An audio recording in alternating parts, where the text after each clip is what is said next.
All right, so Okay, it's it is been right. a while. We haven't played for a while. Finally, we had to figure out some schedule stuff, but that's fine. We're all still together again. So moving on. So for those of you that are watching, thank you for joining us. Currently, they just got back from a dungeon delve. I gave the players some downtime, so we're going to be going over all the things that they had done during their downtime fairly quick here. And then if they had particular things that they wanted to roleplay out in front of everybody, they can. Otherwise, we'll be moving on pretty quickly into their next dungeon delve. So to start things off, then, number one, who has the man-eating plant? The man. What? Oh, the cause the zombie thing. The meat plant, yes. The plant that eats meat. Fuck, it's been a Right, while. that thing. God, it's been a while since we. Damn, we are so fucked. Jasper has to plan because he wants to make sure that it's in safe hands. All right. Do So- because I don't see that in my list of. I don't know if we agreed that you. No, wait. No, I Noche, thought- I think Noche has it because he was excited to feed it like soup and whatnot all the time. Yeah, I thought it was Noche or Niku who had it, or Say who had it. It's definitely not me. I hope. let me look at my inventory now.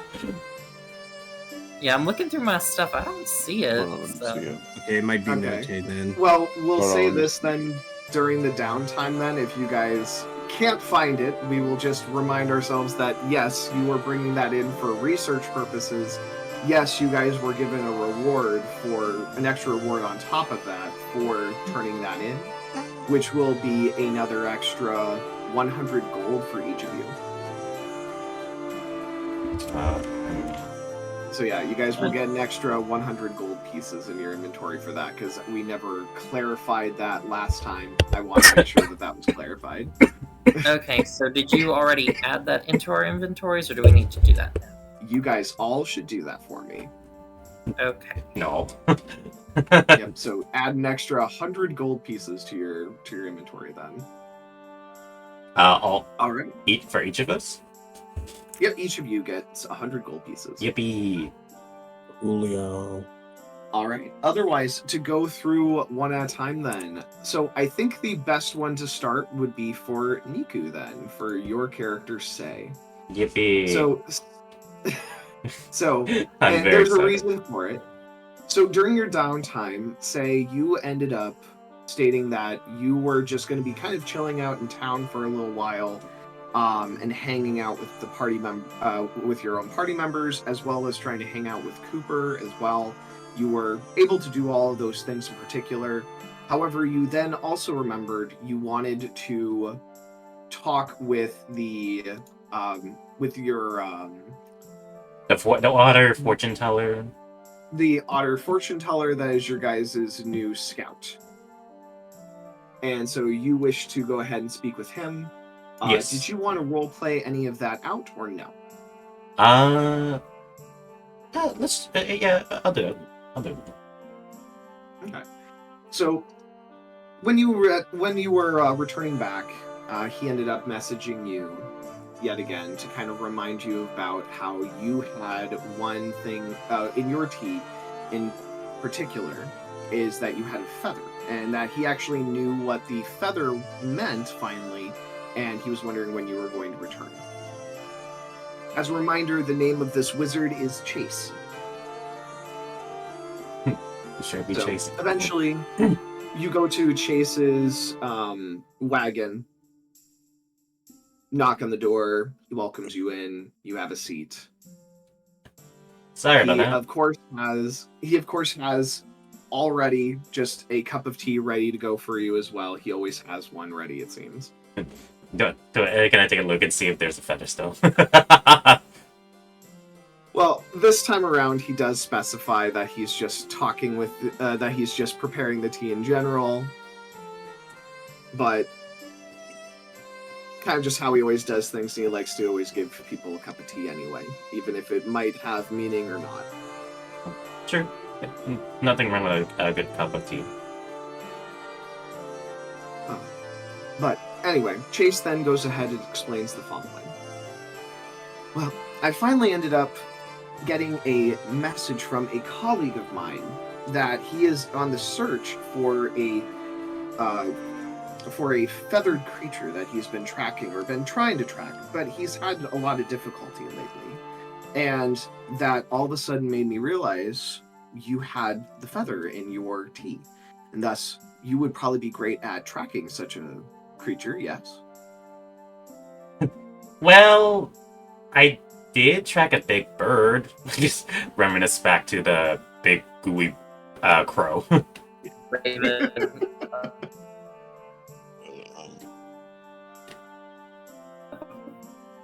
Well, his name is Professor Twiddy, and or Twidley. Sorry, my apologies, Professor Twidley, and he would be very interested in having your assistance in helping to track it down yet again. I wouldn't mind it. I'll have to ask my party members of this information, but I think they'll be on board if nothing else happens. He was also curious if you would have any idea of what exactly he was tracking. He just knows that it's just a beautiful bird that he ended up seeing, but he never was able to fully identify it. And so he actually provided in his letter the following. And he goes ahead and he pulls out a blue feather that seems to glow orange. At this time, you can give me a nature check. Yeah, I was like, I had to get a nature check. Natural, right? Yep, just nature check it. Okay. Where are you, nature check? Where the fuck are you? Okay. First roll of the day. Here we go. 1, 2, 3. 14. Decent. It's average. Pretty decent. Overall, you're going ahead and you're analyzing the feather in general. One, it kind of throws you off at first. Blue is not a supernatural color for a lot of things in nature. So for a creature to have this vibrant of a feather, you can think of quite a few different birds that have blue feathers. Off the top of your head, though, you cannot identify what this is, because that weird orange glow is kind of throwing you off. And while you're actually holding on to the feather, it is warm to the touch. Interesting. Like, it always seems to give off its own heat. Quick question. When you said blue to orange, I almost said blood for some reason. Is it like changing colors? Like it's blue and then said little bit by little it turns to orange and then reverts back kind of way? Or Here, I'll go ahead and I'll put it onto the screen for you in general so that you can kind of see it. Okay, good. Sorry, I was curious. That's fine. That's a good question. So it is literally a blue feather. It seems to have more of like a dark blue for the tips. And it actually gives off a glow, so of orange. It doesn't actually have it in the photo here, sadly, but it does always give off a faint, like, orangish glow to it. Okay, got it.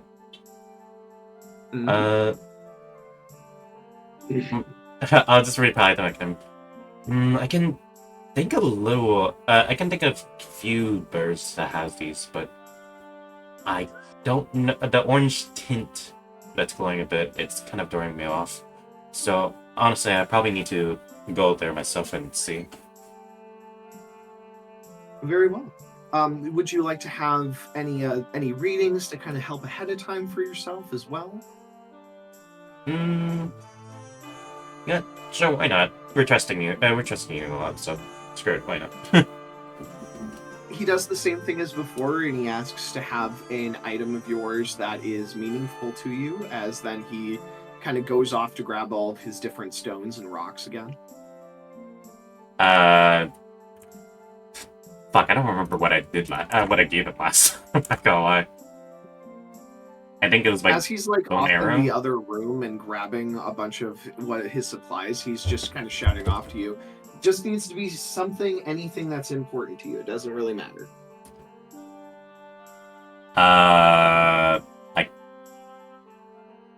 I guess my bow.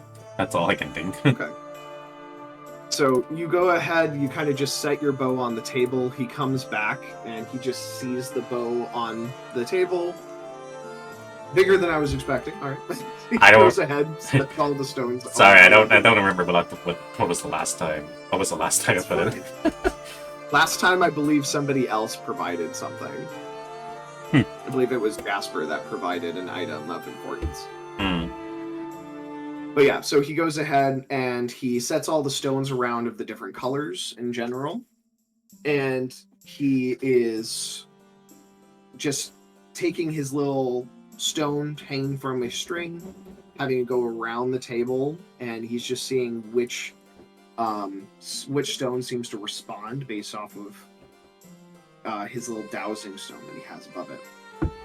Yeah. And as he kind of goes through, you see the green stone does nothing.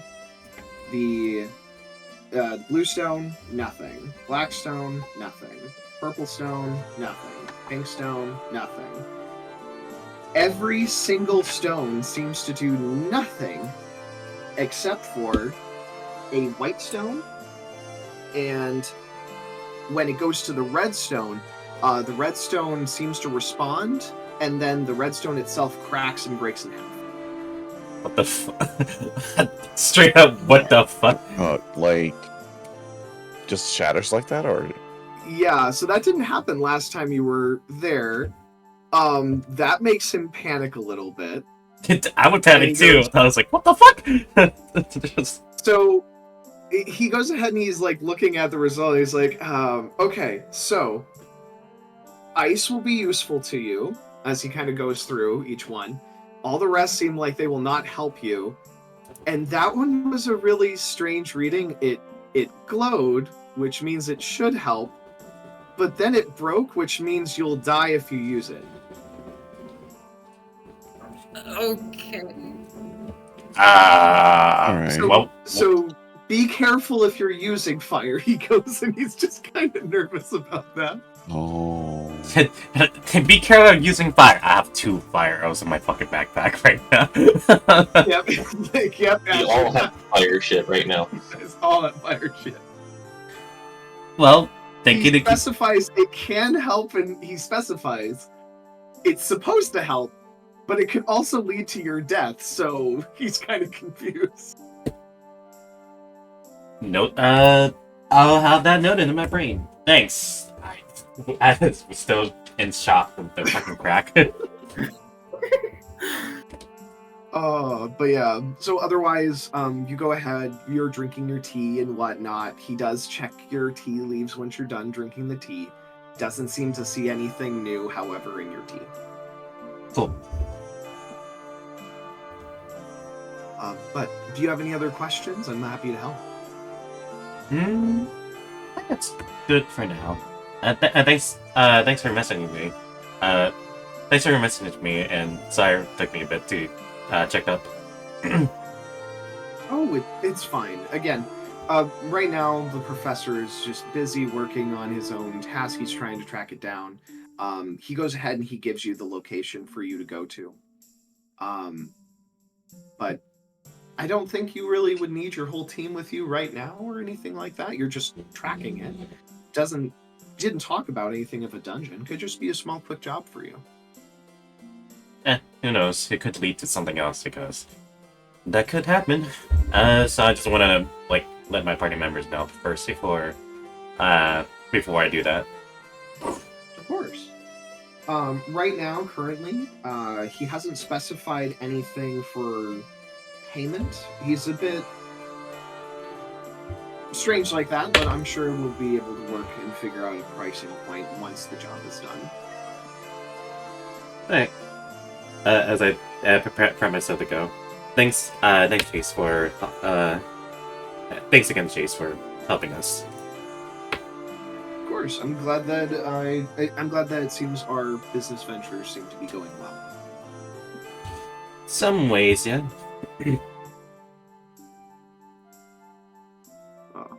And Otherwise, he No. lets you go, and you enjoy your remaining time. You let the rest of your party members know the whole situation.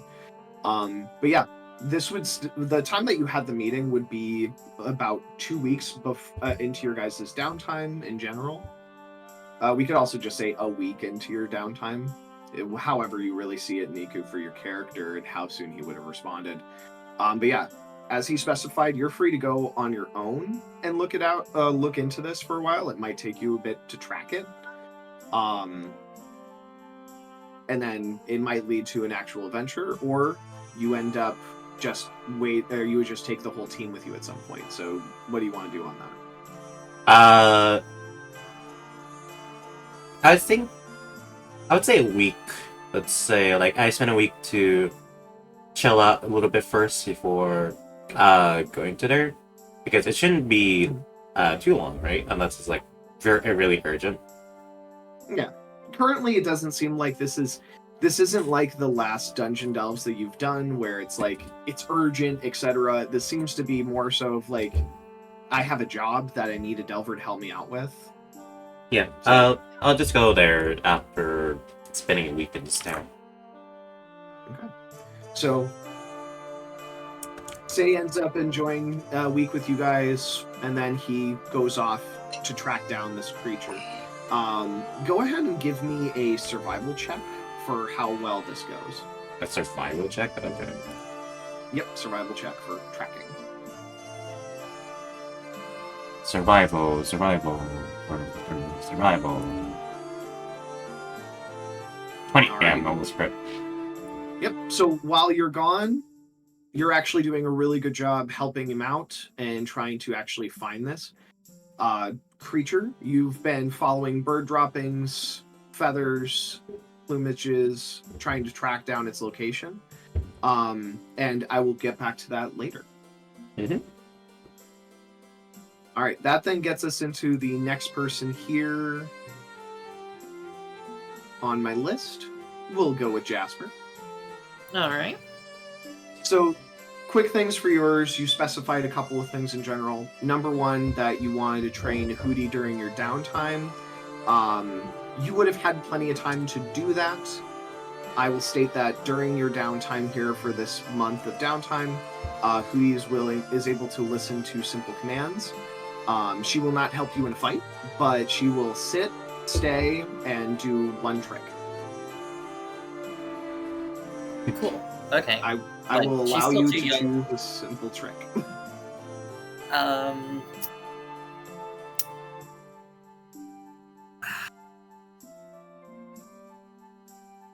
Roll over. All right. So you now have an owlbear cub that will roll over. You ended up buying a couple of things that you've added into your inventory. Number one, you traded in your old mace for a new mace. It's a +1 mace, does radiant damage when you hit an undead creature as well, and it'll also glow like a torch. Nice. You Yes. also ended up getting yourself a sending stone that allows you to contact other people as long as you have your rune. You, of course, end up going on a date once Trey's team ends up coming back. He is very excited to see you. Is there anything in particular that you want to roleplay in that, or no?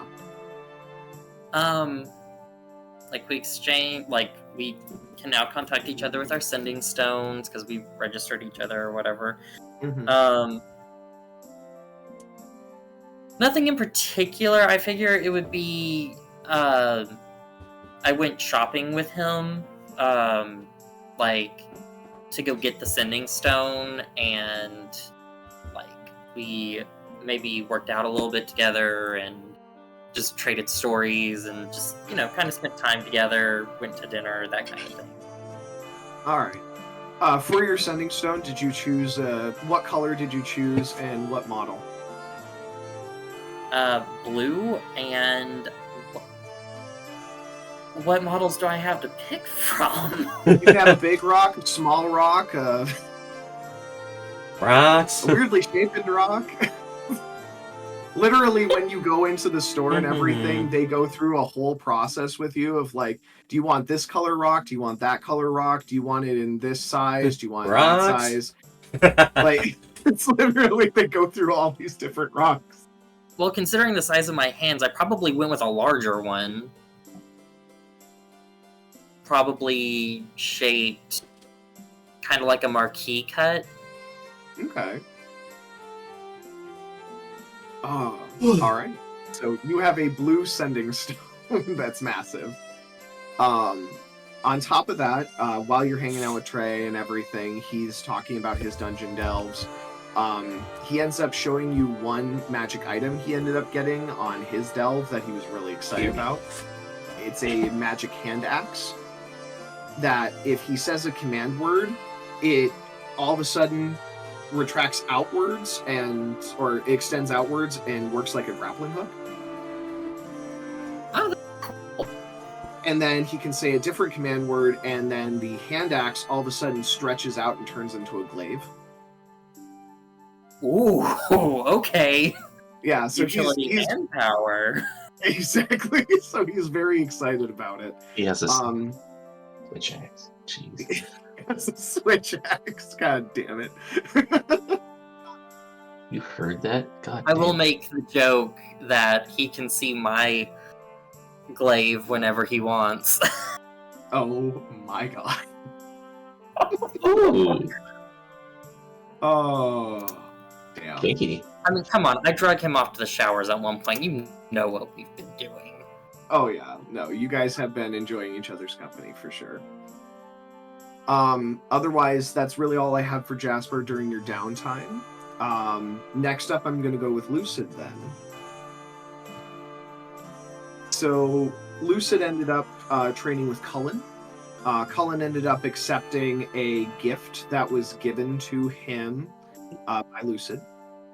You ended up giving him a dessert treat, correct? Yes. Yeah, and he enjoyed it.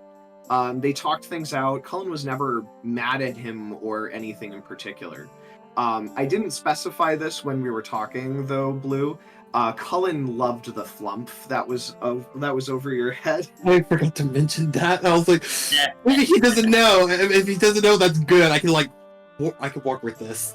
He thought it was adorable, Oh, which also did help to lighten the mood and tension between the two of you. oh my god. That being said, he ended up training you a little bit and kind of helping you figure out different tactics. One in particular for how you can, basically how is it that he ended up doing his job and he helped you practice with that. You took a job for, you end up taking a job for him to help out Holly, the tavern owner. She needed to get some money back from somebody that has been not paying their tab. And so you were helping out with that. If you could you give me 3 different sleight of hand checks? Wait, 3? 3, yep. Oh my god. Fucking bitch. Okay. I'm just using it to give myself a sense of how well the job went. Okay. Job number 1. Okay. Give me a minute. Job number 2. Oof. Oh my god. So you followed Cullen's advice on this. Well, you kind of ended up just kind of playing out a whole thing with them. You noticed that they were drinking some things at their camp. You sneaked up and casually put in a little bit of that tea that you guys still have that puts people to sleep, and you were able to slip it into all of their drinks without them noticing while you were walking by. You were staying either walking by or stealthed up, slipping it into their drinks, casually talking to them, and however you want to think about how your character did it. But you were able to just knock them unconscious. You took the money out of their pockets and then brought it to Holly. And I get a free fucking dinner. Awesome. Yep, and then you got a free dinner from Holly for that. No, I don't want it from Holly. I want it from Coolin. We made that deal. I Oh, forgot. that's true. Well, you'd end up going on a dinner date with Cullen as well. Whoop, whoop. 2 Paid for by 1. Holly. 2 for 1. Awesome. I'm down for that. 2 for 1 There dinner. you go. But yeah, that's pretty much all you really wanted to do during your downtime, was just to kind of get, kind of figure some things out with Cullen. And yes, he is perfectly fine with having more of a casual relationship with you, like we've mentioned before. But something that could grow and change.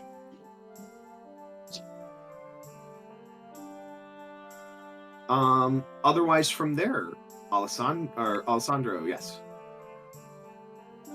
Yes. So first things first, you wanted to make sure that you were going out and performing at night.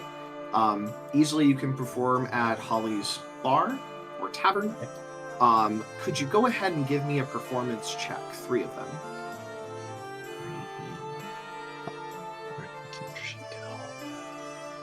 There it is.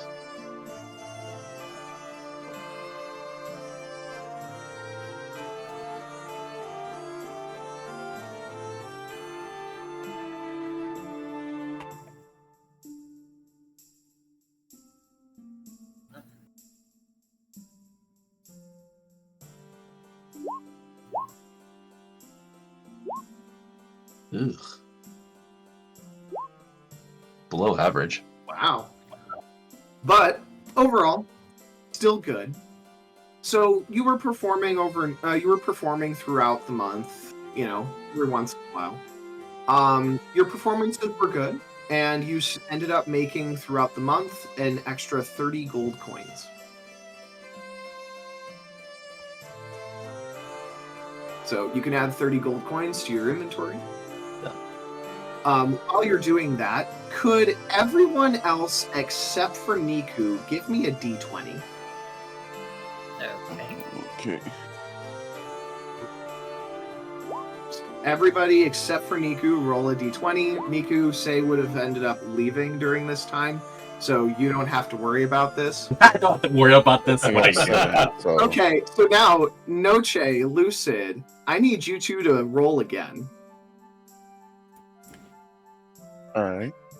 Roll that D20, boys. Oh. Oh Okay. no, Lucid. And of course it's Lucid. It is, of course. Of course it If is. you have me charmed or any of that, we're not friends no more. So, don't worry. So, Lucid, you had a busy day once of just kind of practicing, training, and whatnot. You go ahead and you go into the actual wagon, and you just see a full-blown orgy with elves in the middle of it. Oh my god. Alessandro and who? It's a full-on orgy. There's like 10 people in there. I cast darkness! You know, it makes it I better. don't care. I'll use key points. I don't even give a damn. I cast darkness right now. Leave. One of the people in there counterspells it. That's true. Some of them are could be numbers. Time for plan B. If I remember correctly, the code name for this snake is Cyphus. I need you to bite every one of these people. In the nuts. In the nuts. Non-lethal. You go ahead and you take off your belt, you throw it in there as it turns into a snake, and you just kind of close the door. What the fuck? Okay. Question though. Is this happening in Alessandro's bedroom area, or is this happening in like the main living quarters? Alessandro, where is this happening? I didn't even know that you were gonna have this happen in the wagon. It just made sense for it to happen there. Makes sense. Because if it's in the main living quarters, then we need to have a talk about Yeah, boundaries. we definitely need to talk about this.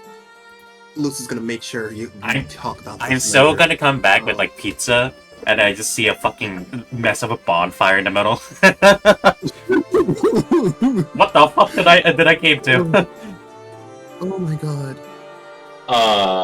Well, I guess if it's happening in our wagon, it probably started in the bedroom area, but, you know, that kind of party doesn't stay in one spot. And there would have been a sock on the door. Yep, so yeah. You know, it actually makes sense that Lucid just flat out didn't notice it, etc.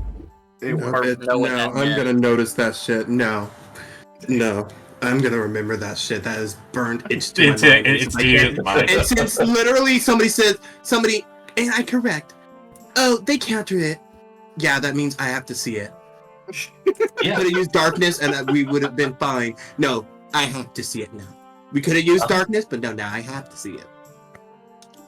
Now here's the great part. So eventually, you know, Alessandro, I'm assuming Lucid's going to explain all of this to you, or sorry, the rest of the party and everything here. The rest of the people there, many of them know prestidigitation. It's beautifully clean by the time Lucid gets back. I mean, it depends if I want to say anything. It just depends. I just want to hear what this man want to say before I say anything. What? I need to know. Do I want to know why? Out of all the places to have sex, you choose our. I want to know why. It's a town of wagons.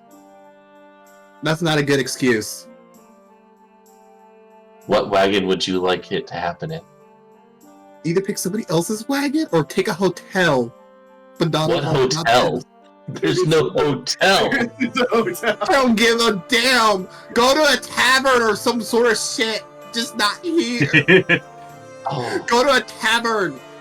That's what they're made for. Or at you least keep it in the youngst- bedroom. It started there. Come on. You tell me it started from the tavern, you guys just moved it up into here? No, not the tavern, the bedroom. Oh my god. Okay. I may have to tell the others about this. Okay? No. And No, I just wanna. It'd be best for me now. it started with just a couple of people, and then more people heard and showed up, and, you know, it spread. Mm-hmm. Like herpes. Oh. Shut up. I'm like going to say something now because he mentioned that. I'm just like, and it's you made sure to make sure everything's clean, right? What do you think I am? A barbarian? Oh no, I know you are, but I can't speak for the rest of them. They may have something. I just want to make sure that we don't touch something. Have what? You know the answer to that. I don't want to detail. You know, don't act dumb with me. I'm sorry. Did you think this was happening with like common farmers or something? We're delvers, honey. We don't have to worry about that. There's magic. Okay, now I don't want to touch you anymore. All right. This is over. I'm leaving. The mental strain, his mind is so already so no. burned. Now I'm definitely uncomfortable. The fact you said there's magic, that tells me, oh, okay. So what I'm gonna help you out here if you roll high enough on an Arcana check, Lucy. We both know I'm gonna fail that, but like, yeah, no, Lucy's gonna Give me an Arcana check. Give his face now. We both know. Oh shit! Whoops! Okay, you I rolled did a a 10. movie. Oh. Yeah. It's fine. So, a 10. So you are aware of some spells, and Sorry. one in particular. Oh, it's fine. You're well aware that there are some spells out there that are for being able to cure diseases, etc., and whatnot. This is pretty what low level magic. It's pretty low level magic. I'm still gonna keep my distance now. The fact you had to say it like that just made me uncomfortable. But good to know. Good to know. Oh god. But otherwise, outside of that, Alessandra, you wanted to make some contacts as well throughout Yeah. the town. Yes, that was part of that. You definitely made some contacts. I will also go ahead. Can you give me a d20 roll on Just a straight persuasion? D20? Oh, persuasion. Okay. No persuasion. I don't know why, but the way you just said just a straight D20, it sounds like really just straight. Wow, you rolled a natural 1. Yep. What the fuck? Oh, at And I still got a 12. But you still got a 12. Okay. So, you've been focusing more on your performances and whatnot. But you have ended up making a couple of interesting acquaintances here outside of what you just did there at the wagon. Number one, you have Holly, of course. Since you've been playing at the tavern there, she's always happy to give you a job to acquire tabs that people owe. She is willing to reward you with all kinds of different small favors, such as number one, she's willing to help spread a rumor if you want. Number two, she's willing to help change the route of the caravan for the next month. 3, she'll offer free meals. 4, she will give you any spell scroll of level 1 to 2, as long as she can actually get that favor settled from somebody else to get that spell scroll, because she's not a caster herself. And finally, you're able to borrow magic items from her as well. Cool. You also ended up meeting Kira Wingarden. She is another performer at Holly's Tavern. If you don't mind naughty jokes and lurid propositions, she is wonderful company and also knows all kinds of things going on in Litfield. We'll get along famously. And then, of course, you also got to meet Emir. Emir is a golden Labrador that runs the music shop in town with his wife. He loves to teach people music. However, you quickly found out from his wife that he absolutely hates bagpipes. Okay. But not exactly my style of instrument, so. But he's a good source of information as well around town, and because he actually talks with a lot of the bards in town. Cool. And there you go. Could you dump their names and things I can ask them into a message? Sure, I can do that. I'll do that later then so that we can keep moving forward. That's fine. Awesome. Alright, and then that gets us to our last person here then, which would be Noche. Noche, why do you have ammo? Yeah, go ahead, sorry. He's in my way right now. He's getting his last raisin cookie, okay. Continue. It's been a thing now. He just sits there. He's in my way of my mic, so I have to okay, hold on, let me adjust everything because I have everything set, and then I have to move everything because he's like, oh, I'm gonna sit here now. So Adorable. But yes, hi. So overall, you wanted to train. Mm-hmm. So while you were training and whatnot, Jasper ended up actually wanting to train with you. Oh. Yes. So if you want, you Okay. guys can now be training buddies. Yay! Okay, sure, I'm down. Yippee. Yeah. The next thing that you wanted to do is that you wanted to try to reconnect with that crystal and figure out how that ends up working. If you want to try to figure it out without help, it's a straight Arcana check. If you're talking with the magic shop owner and his new assistant Karn as well, you can get an advantage on that check. Okay. So Arcana check, you said? Mm-hmm. Arcana. Do it now? Is it okay to do it now? Yeah, it's okay to do that now. Okay, good. Hi. All right. So, through a little bit of training and practice, you are able to figure out how to connect to that stone. And you are actually able to meet up with Daya at any point that you want now. Hey! Yay. Imagine swinging my sword and hitting things could get the crystal activated again. Violence. But yeah, Wow. so Yeah. now you do have that ability to actually control when you actually go into the stone and talk and converse with him. Do I have to enchant any? Like, do I have any like things I need to chant to go in, or do I just close my eyes and I'm there? Or It's mainly you're just kind of closing your eyes and you focus in onto the stone itself, and then you kind of just go into it. gotcha. Meditation. Digiport open. Okay. What? Digiport open. Got God it. damn it. See, I imagine that is how you first thought it would be. Is just like gate to dive open. Like just sound that out and nothing happens. You're like, I thought that would work. I thought that would be great. But yeah, so you are able to do that. Yippee.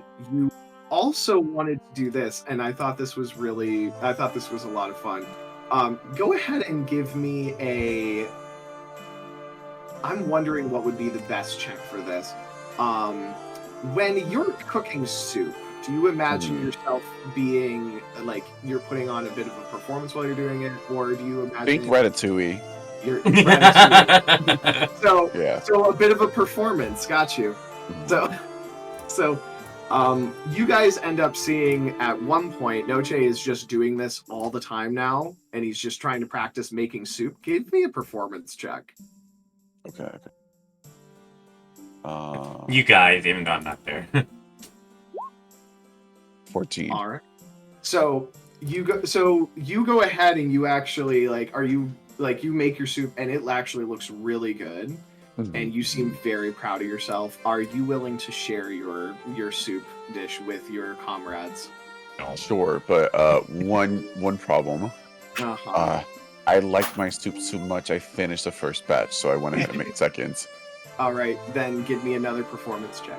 Okay, because I'm like, this is delicious. It was And really good. It's really good. Like, and then I just realized it's gone. Oh, okay, I gotta Just do it like again. drank a whole. There we go. I put a little more gusto in this one.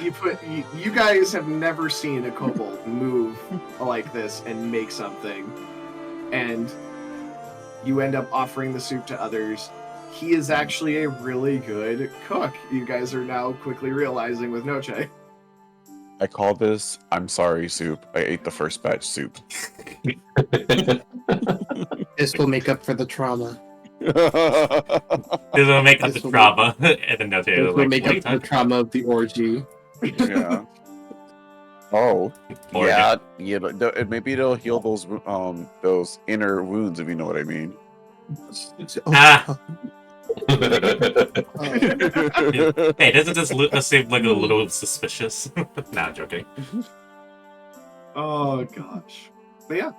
Otherwise, that pretty much covers everything that you guys ended up giving me.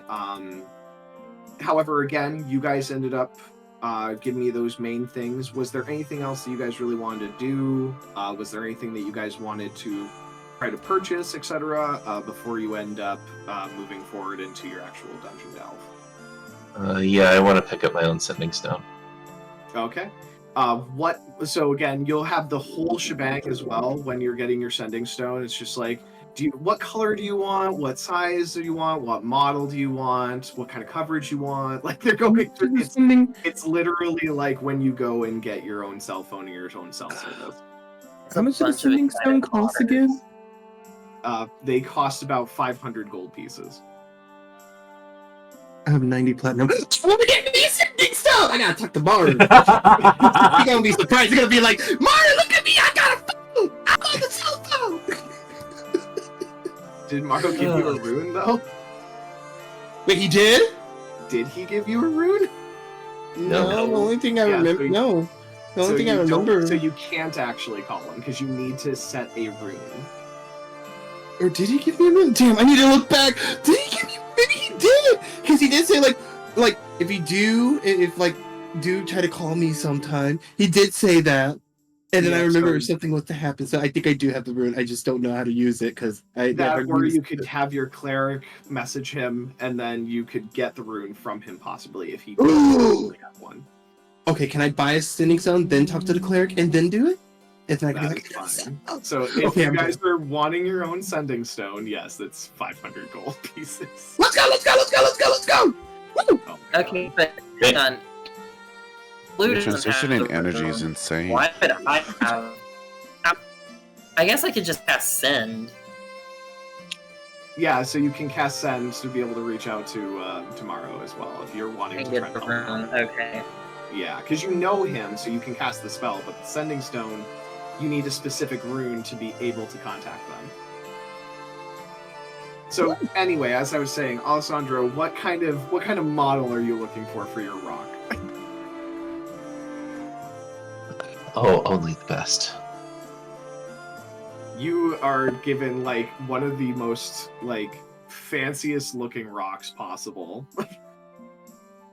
It's very shiny. And It is pink. still a rock though. It's just. And it's pink, okay. When you're getting your pink rock, is it like hot pink? Is it like a rose gold? Is like what? Oh, it's a rose quartz. It's rose quartz. There you go. All right, there you go. You have a rose quartz colored rock. Love it. I guess mine Oh, would be more like lapis lazuli. there you go.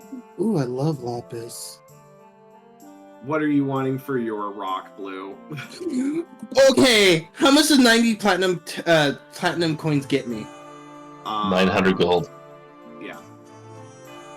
Whoa. So you'll still have like 400 gold after this. Okay. So, if they're big, how does a big what's the difference between a big and a small?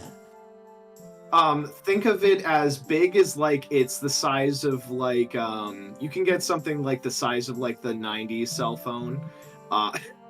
So, yeah. To something that's a lot smaller, like, you know, like a flip phone size, small. will they still work the same regardless of the size? Yeah, they work the same regardless of the size. It's just a preference at this point. Okay, then yeah, I definitely will have a small one because sweet Jesus, if you have a big one, that means you're condescending for something, and Yeah, you can get ones that is just like a little earpiece as well if you even want, but then you're putting a rock in your ear. Yeah, I'm not putting a rock in my ear. Definitely not doing that. Wait, can I make it into? Wait, no, actually, that'd be too much. Yeah, I'll have a We're small. thinking way too Okay. hard. So you get let's. You get a small rock, and then what small. color? I like blue. You also want a blue rock. I mean- okay. Yeah. You can get a really small one and have it set in put in a setting, and then you can just use it as an earring, and then when you're talking, you just reach up and touch your ear. Ow. I like his idea. Can I do that, please? Yeah. Oh, excuse me. I'm sorry. I sneezed. Listen, No, Bless you. crazy. And then I'm gonna be like Thank you. walking and put it in the right ear. But no, bless you though. Arigato. All right. So, that being said, then, all right. Anything else that people really wanted to do before we move on into your guys' next mission? I got cell phone down. is it the Can I make? Oh. Can I do one little thing? What is it that you want to do? I wanted to make soup for the little owl friend. Oh, okay. Gonna make soup for that's- Hootie. Yeah, gonna make soup. Oh, thank you. Yeah. I just want to give him a small bowl of like meat soup. All right. Now I mainly just did those rolls to establish just how good of an actual like talent you actually have immediately with it. So you make a good soup for Hootie as well. We don't have to roll that as well. Hey, he like my soup, y'all. He gon' drink it, y'all. He gon' love me, even though he's 3 times my size. She. Hootie has actually gotten pretty decent in size at this point. Yeah, it's like kind of this. Like we've already kind of established Hootie was kind of smaller. She's now probably closer to like the size of a bear, like an actual bear cub, a little bit bigger now. So she's definitely gotten bigger throughout the month here as well. I whisper in Hoodie's ears, I'm gonna make you my noble steed. Please tell she's been to carry my huge ass. Because I do plan on training her for combat. It's just she's not old enough to do it. Yeah. I'm not gonna drag her into battle. I'm just like one day I'll ride her back and it'll be great. It'll be glorious. I'm going to have It will be legendary. It would be legendary. Otherwise, from there then, one day you guys are still just kind of waiting to hear back from, you're waiting to hear back from Niku, or I should say Sei. And you guys end up having a letter appear in one of your hands. Doesn't really matter whose hands. So I will roll a 1d4. Lands in Jasper's hands. Good. Surprise. Jasper's going to be used to this. So you end up getting a letter. This letter ends up actually having a letter in. This letter has a blue seal on it. This is the previous letter that I gave you Synzin in person for. But I will go ahead and I will read it because I have to change some of the actual descriptions for the letter now. Dungeon members, I've been tracking a specimen of indiscriminable magnificence, along with your compatriot. I believe this creature to be a bird monster from your dungeon. However, we have followed a trail of droppings to a cave, and I think this majestic avian may be in danger. Please meet us at the destination, and I will tell you more. With gratitude, Twiddly. Twiddle. I don't know. Is it Twiddle? Is it just Twiddle? I don't know. That's what it looks like on the letter. Okay. That I still have. Yep, you still have the letter. I had to change it because originally it wasn't going to have say there already, but now it says there. Hello. So yes, you've been doing a great job actually tracking it. Say it's just now you've gotten to a point where it's like, cave, and when you went into the cave, you were finding I'll just say this for you, and you'll have to explain this to your party members when they arrive. But you started going into the cave, and you were smelling like the scent of rotten eggs. Give me a nature check. Rotten eggs? Oh, what? Mm-hmm. Nature. And then let's see. Nature. Yep, nature check. 11. Yeah. You are going into the cave and you're like, that's not a good sign. Like, you don't know for sure, but you've heard stories of like, if you can smell something like that, it might be a type of gas, it might be something dangerous, and you're like, I could go in there by myself, but it would probably be better if I had my team with me. Yeah. Also, while you're there, give me another survival check. Ready.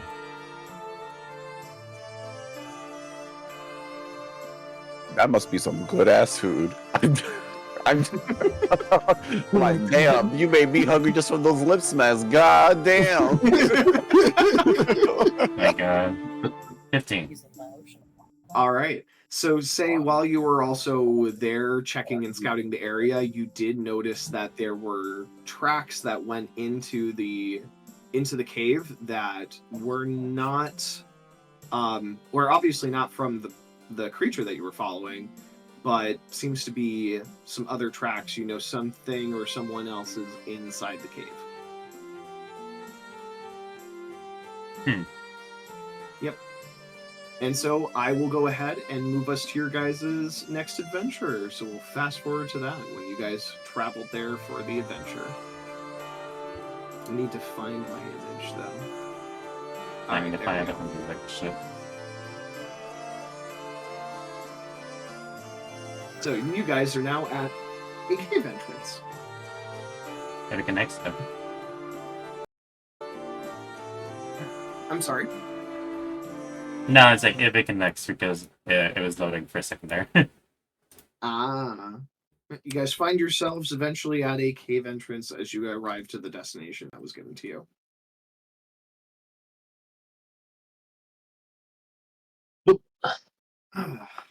And now I have to state the following. So, At QVC. as you guys go ahead and you arrive, you eventually see Say already kind of, you know, trying to work with this man. You guys have. I'm finally going to show you who you've been working with, by the way, Say. Yay! So, as you guys arrive, you see a red-furred bat that seems to be muttering to himself as he is frantically pacing all around the place. This man's wardrobe is a bit eccentric and rather unkempt. He wears a monocle on his right eye and feathers from dozens of different exotic birds that decorate his functional leather clothing. It's functional, not fancy looking. He is also missing 3 fingers. One of his wings is shorter than the other, but doesn't seem to make it difficult for him to walk around.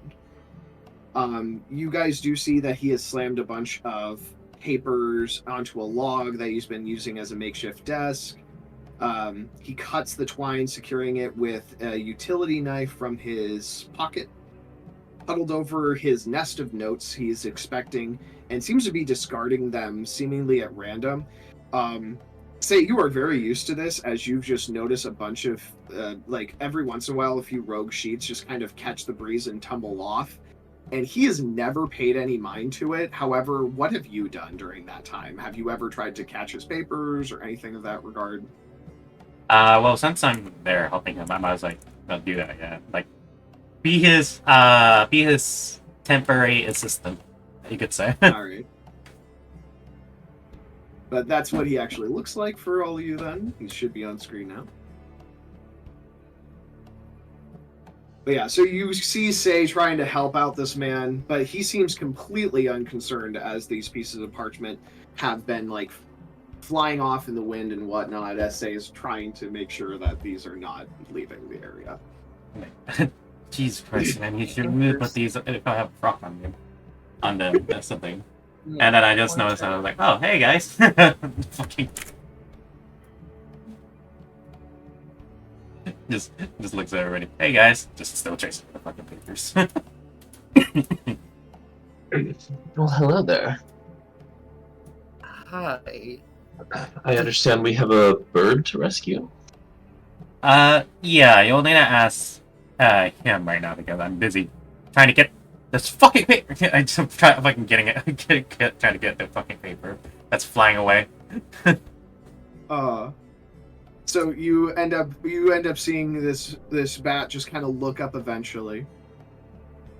Oh, thank the Lord of all feather things, you must be respond to my missive. I'm Professor Brennan Tweedle. Can't pronounce that last name. I thought you said twiddle, yeah. Tweedle. But I'm not joking. This is what it says his accent is supposed to be. I'm trying my best. It's supposed to be an old-timey drawl. I'm having a great need of your services, and I've not seen this bird firsthand, nor no one has, but I do have this, and he shows the feather in his hand. One of its glorious feathers glisten with the light of the sun. From the trail of its droppings, I fear something in From the trail of its droppings, I fear something is keeping it down in those tunnels. I've heard voices in the tunnel, and I'm no tussler. Y'all seem capable, though. Can I Oh, what? examine the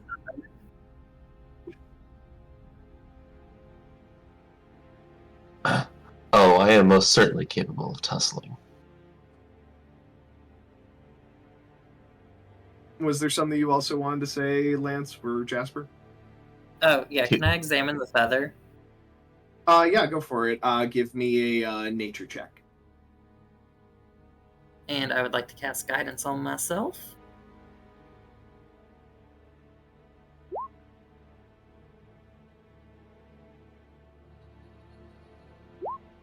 So 20. Dirty 20. All right. So you go ahead and you're looking at that feather in general, and you're getting a lot of things are kind of like giving you ideas of what it could possibly be. But again, it's throwing you off that it's glowing. Like that just really throws you off in general. But it is definitely something rather exotic. But you also still cannot quite tell what this is from. That's not a ranger or a druid, so Yeah, it is very difficult to determine it based off of just a feather, but it is quite stunning, actually. okay. You said it's in the caves? Yeah, we looked in. I looked around and saw. Well, not saw, but more like smells of rotten egg. Is that right?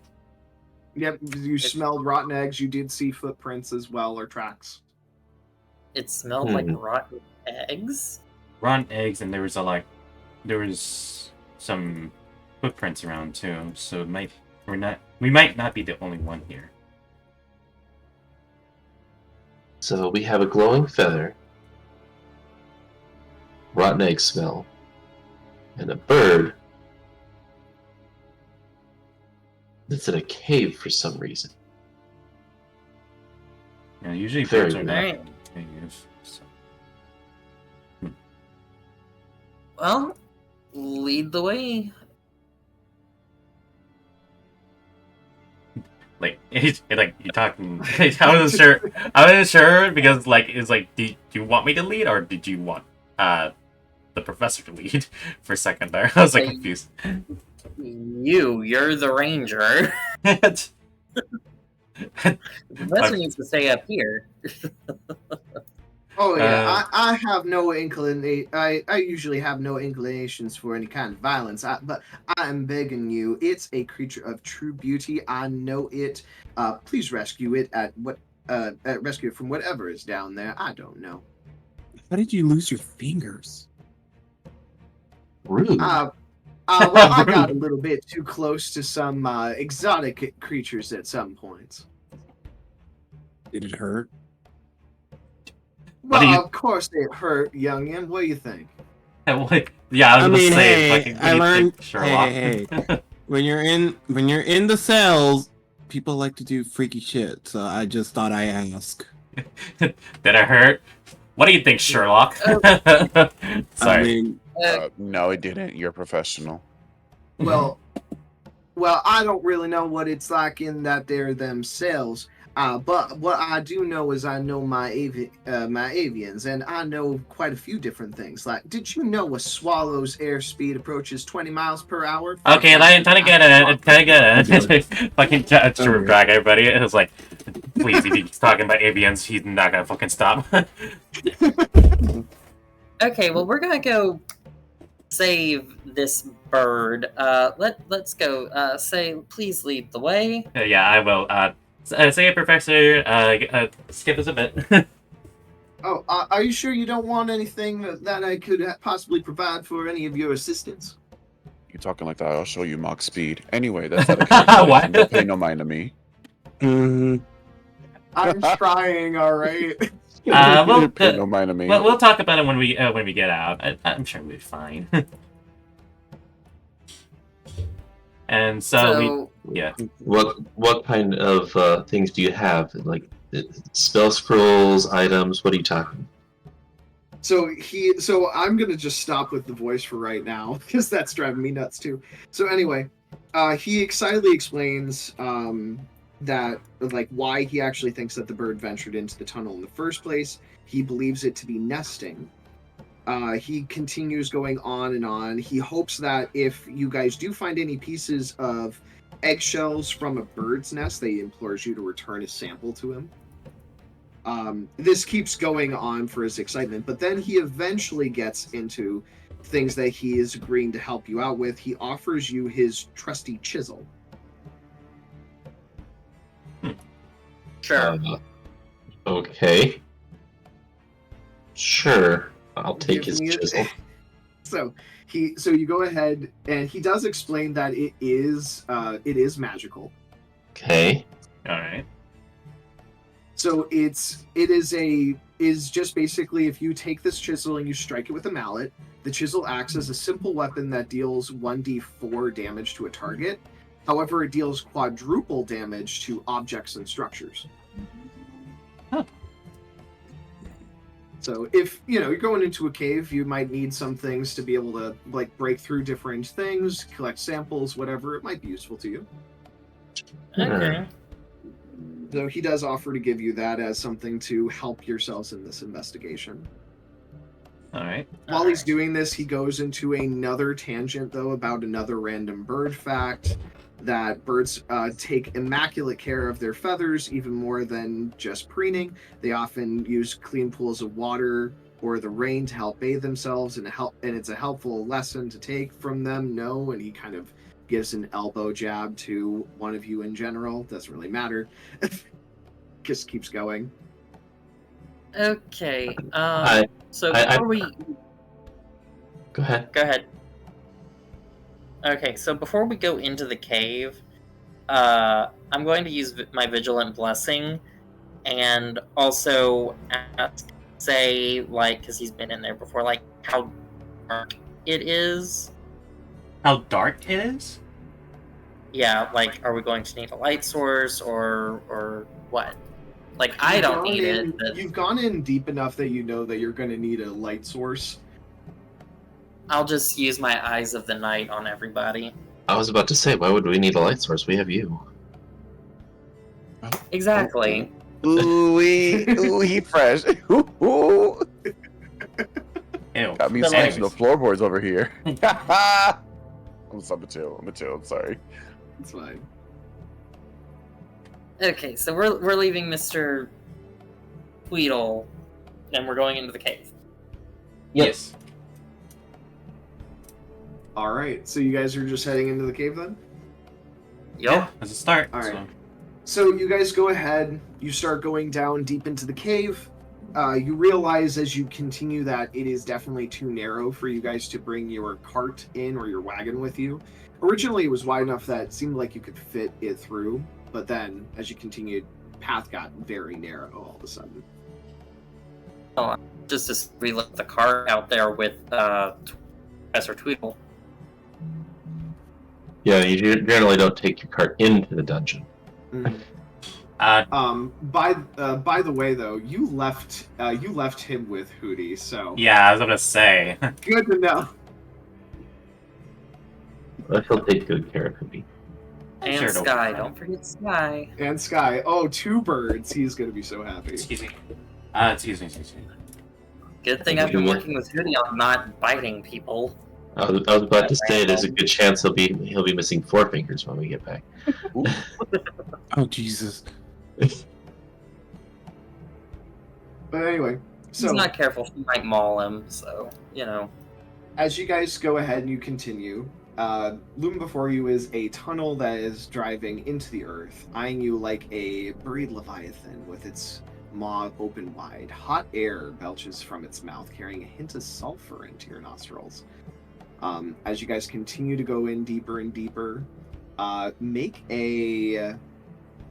I will allow you guys either to make a investigation check or an arcana check, your choice. Same roll, doesn't matter. Yeah. Investigation, and I will cast guidance on myself. Which probably isn't going to do much. Mom. Oh, okay. All right. So as you guys are kind of walking in, that smell is hitting you. A lot of you guys are, for this in particular, Lucid as well as... well, actually, just Lucid. You were the only one that passed the check on this. Lucid, you smelled that scent right away, and you're like, this is giving me memories of stuff that's flammable. Oh. Oh. No fire, got it. Oh. But Are you going as you... to enlighten the rest of the class? I think I'm good. Oh, I think so I'm you good. want to see to say- blow up. Okay. No, don't let me run. No, I'm gonna say, like, don't let anything on fire, please. But, like, my intrusion thoughts is like, I wonder which person's gonna, like, let the cake on fire first. My money's on the deer. Man, it sure is dark in here. Where's my matches? Oh God, no!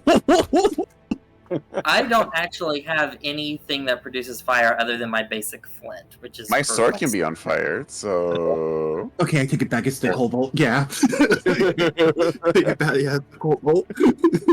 Or the Wait. bard who has You- this, flaming whip. And firebolt and flaming sphere. I'm fine. He has a lot of fire. Yeah. And the urge to make a Um, bunch of fire puns. However, I will also mention this though, Alessandro. While you're going through and he's mentioned the gas, and you're like, that makes sense, and then you continue to like look at the walls in general, and you notice that the walls seem to have been like melted by an extreme heat at some point. Like the rock formations on the walls in general, it doesn't seem supernatural of just like a cave in general for how it would shape. It seems almost as if like parts of them have melted. I'll say, are we in a volcano? Oh my God, that would be so bad. Rotten egg smell, which would be from sulfur. Melted glassy walls. I wonder if this is a lava tube. Oh boy. Shush! Shush! How dare you all figure stuff out? I mean, I figured either out that that. or a portal to hell.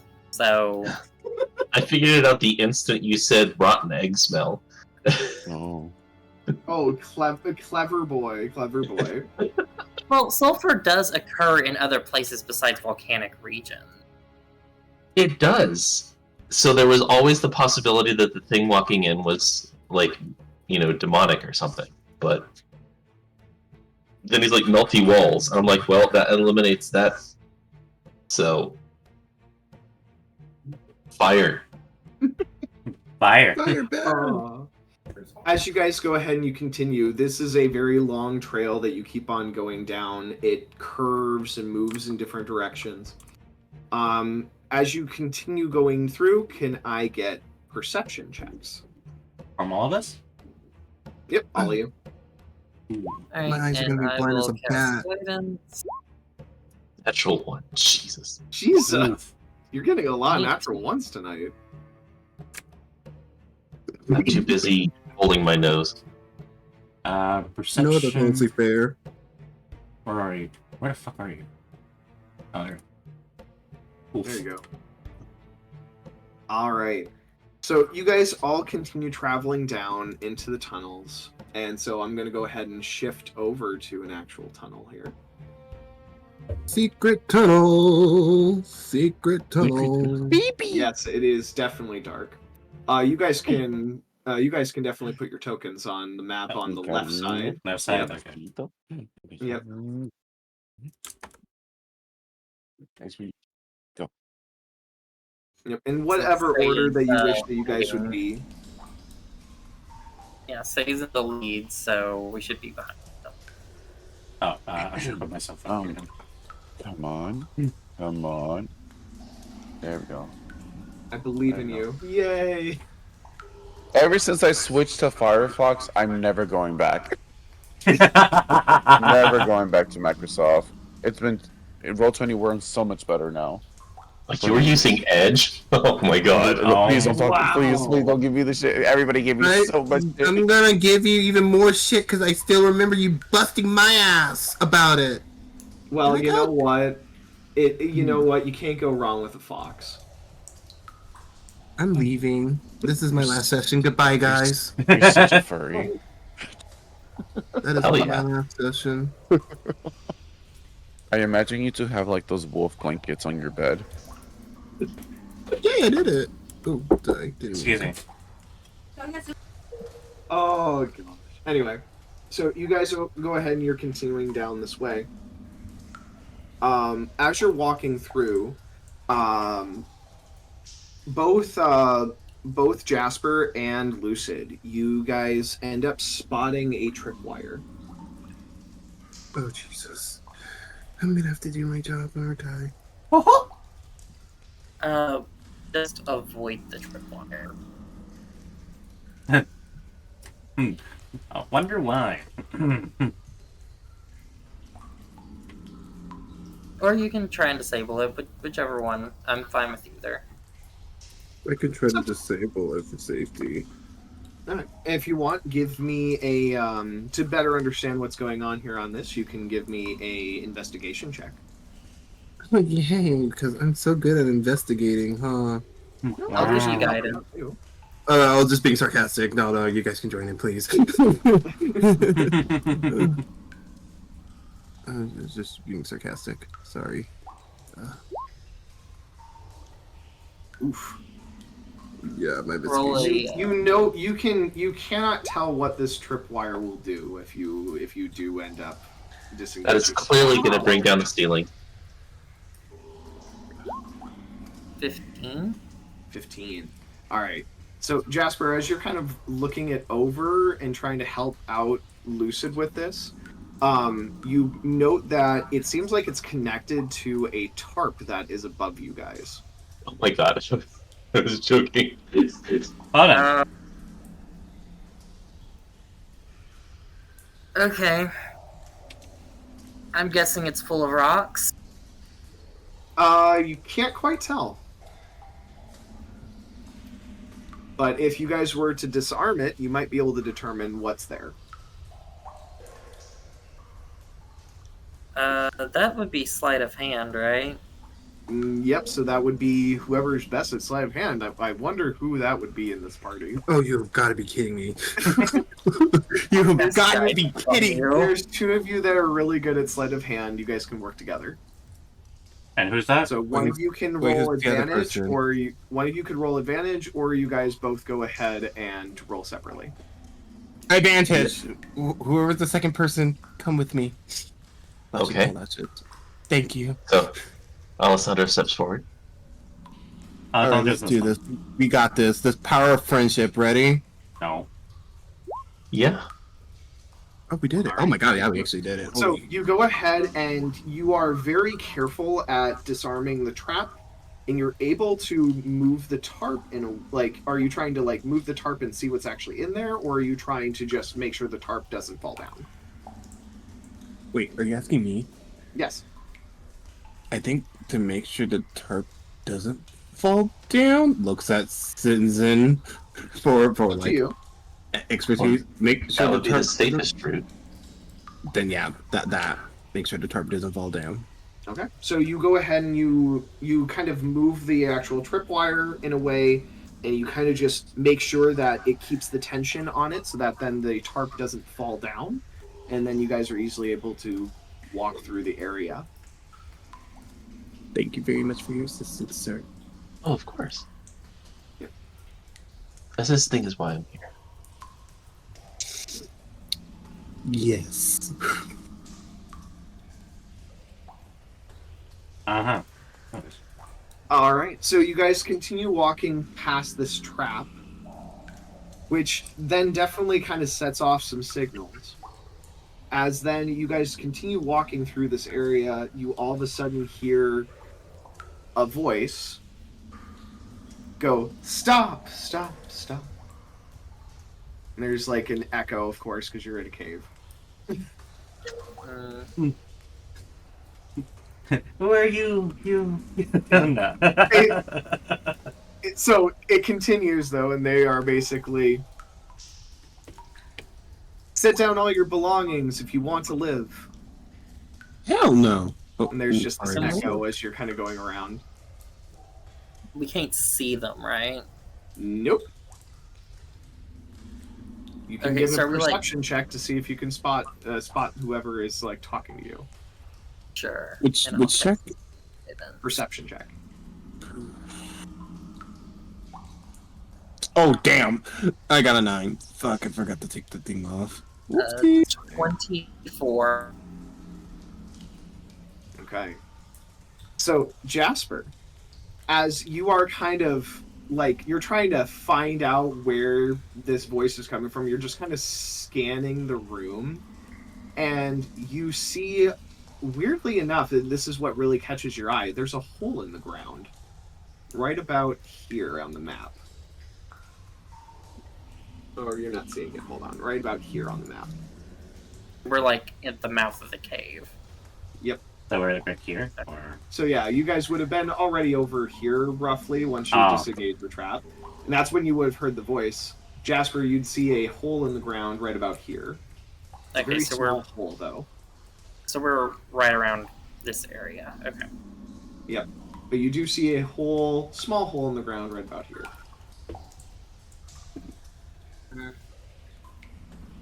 I don't notice any like tripwires or like Nope. other types of traps or anything. Nope.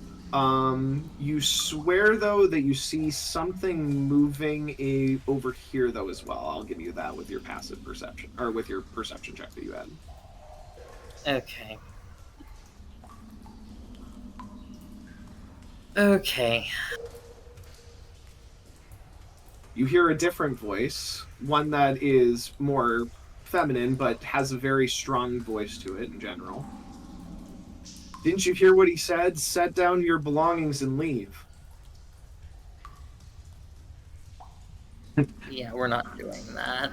Can we at least see where you are? That's so hard to ask, at least. I'll put down my weapon at least. I don't know if the other will, but can you just come out after? Give me a persuasion check with advantage. With advantage. Yep. So say give me a persuasion check with advantage.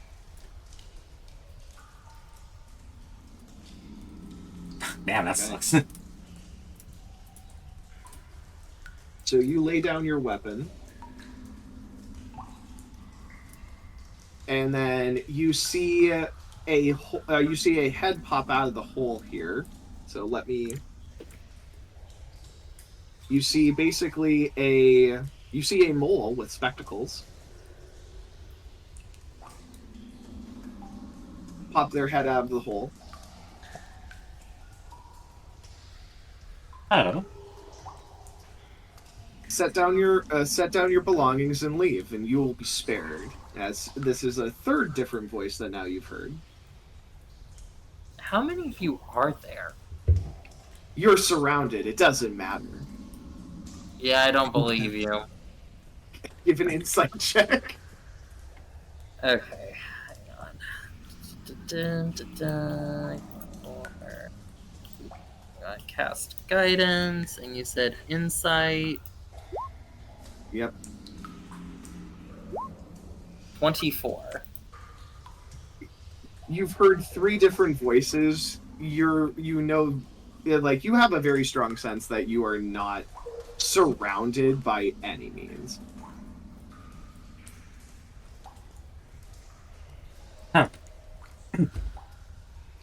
Okay. You look at this person, and it's definitely like you're looking at this mole. They're younger,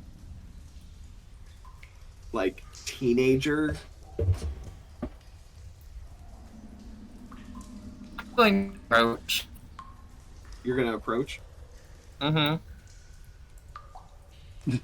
As you go ahead and you approach, the one in the hole states, "Don't come any closer. Just set down your belongings and leave." I continue to approach. He's just like, "I'm warning you. Don't get any closer." I'm like right up on him. And then basically then you have, let's see here. You hear the female voice shout, "Billy, you idiot!" and the begins initiative. So let me. Wait, we're fighting? So turn order. Yeah. Oh, what did you expect? The minute the tokens are on screen, Blue, or like, what do you expect? Fair enough. Fair enough. As you hear someone shout, "Billy, you idiot!" Roll for initiative, please. I have no Alright, idea do why, it. but like the minute I was thinking of freaking the Mario thing, it's like, "Billy!" And then the Mario thing comes with the battle song and Oh, all I still that. have your guys' old things up. That's so annoying. I gotta, because I have advanced things for visual instinct. The second roll I got was 19.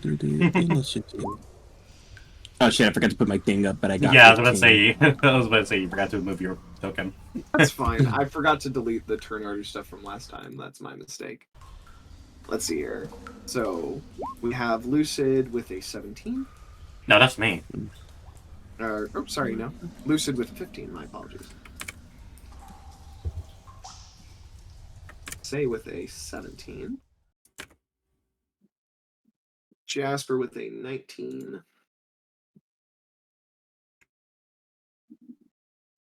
Noche with a 15.17.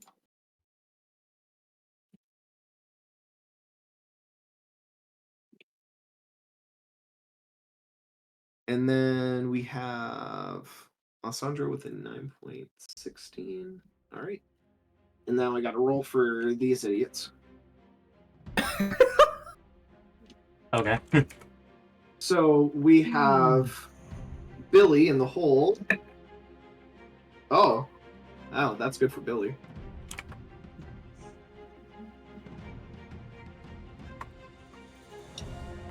So, turn. He had a natural. He ended up actually getting a natural 20. Nice. Let's see. Then that means he has a 23. Then we have the one that shouted. I need to move them onto the layers now. Did not mean to do that. I clicked the wrong button. That's fine.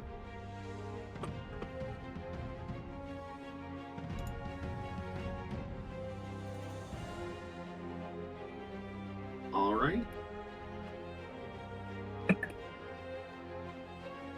Ooh, she actually rolled pretty good. That is a 18 for her. And then the last one. Figures.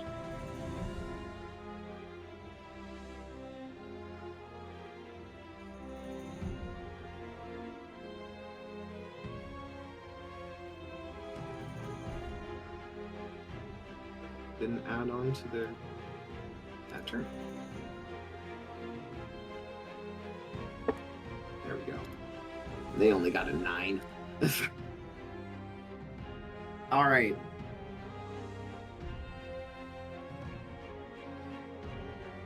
So, Blue, do you want to be there?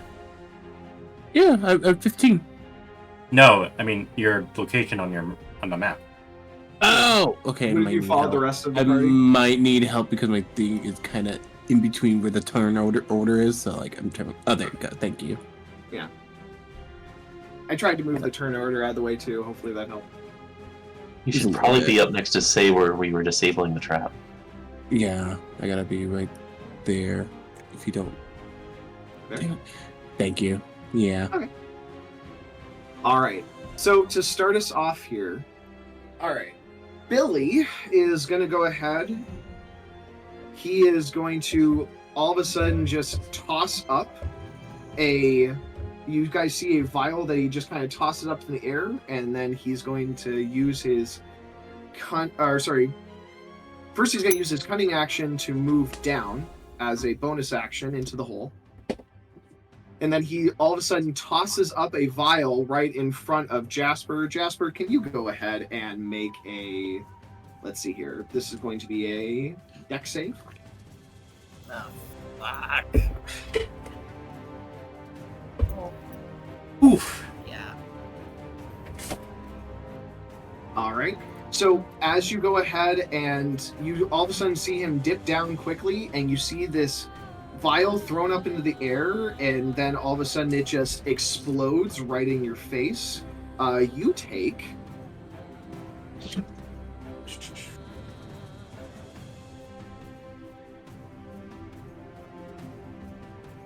Six points of fire damage. Okay, no more Mr. Nice Dear. Oh my. Yeah. Okay. And then that gets us to Jasper. Jasper, it's your turn. You I'm have going to use a my- person that's down in a hole. Yeah, I'm gonna use my steam breath on him. You're just gonna breathe your steam breath in the hole. Hook him up.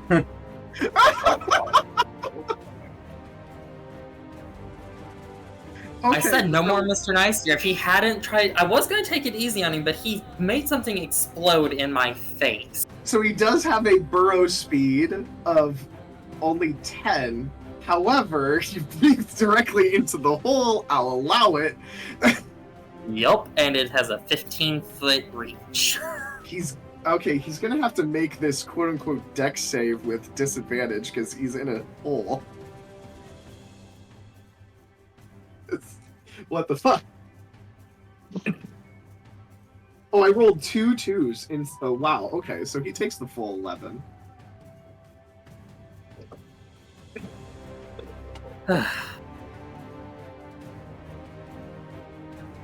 And I believe that's all I'm going to do.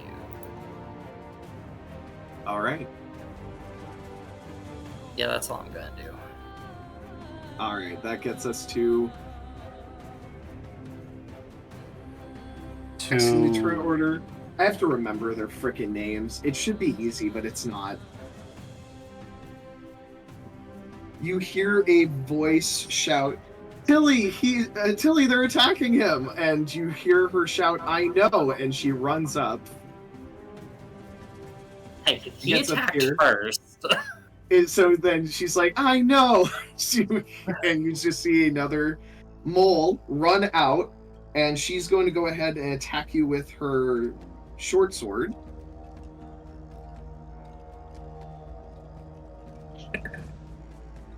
She misses. She attacks again.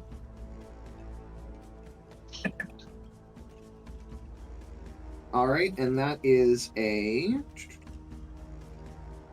17 to hit, which still misses you. Yep. Alright, so she goes ahead and she swings at you with her short sword, and it just cannot seem to get past your defenses. Alright, that gets us to Say. What are you doing? I gotta say, this is already fucked up.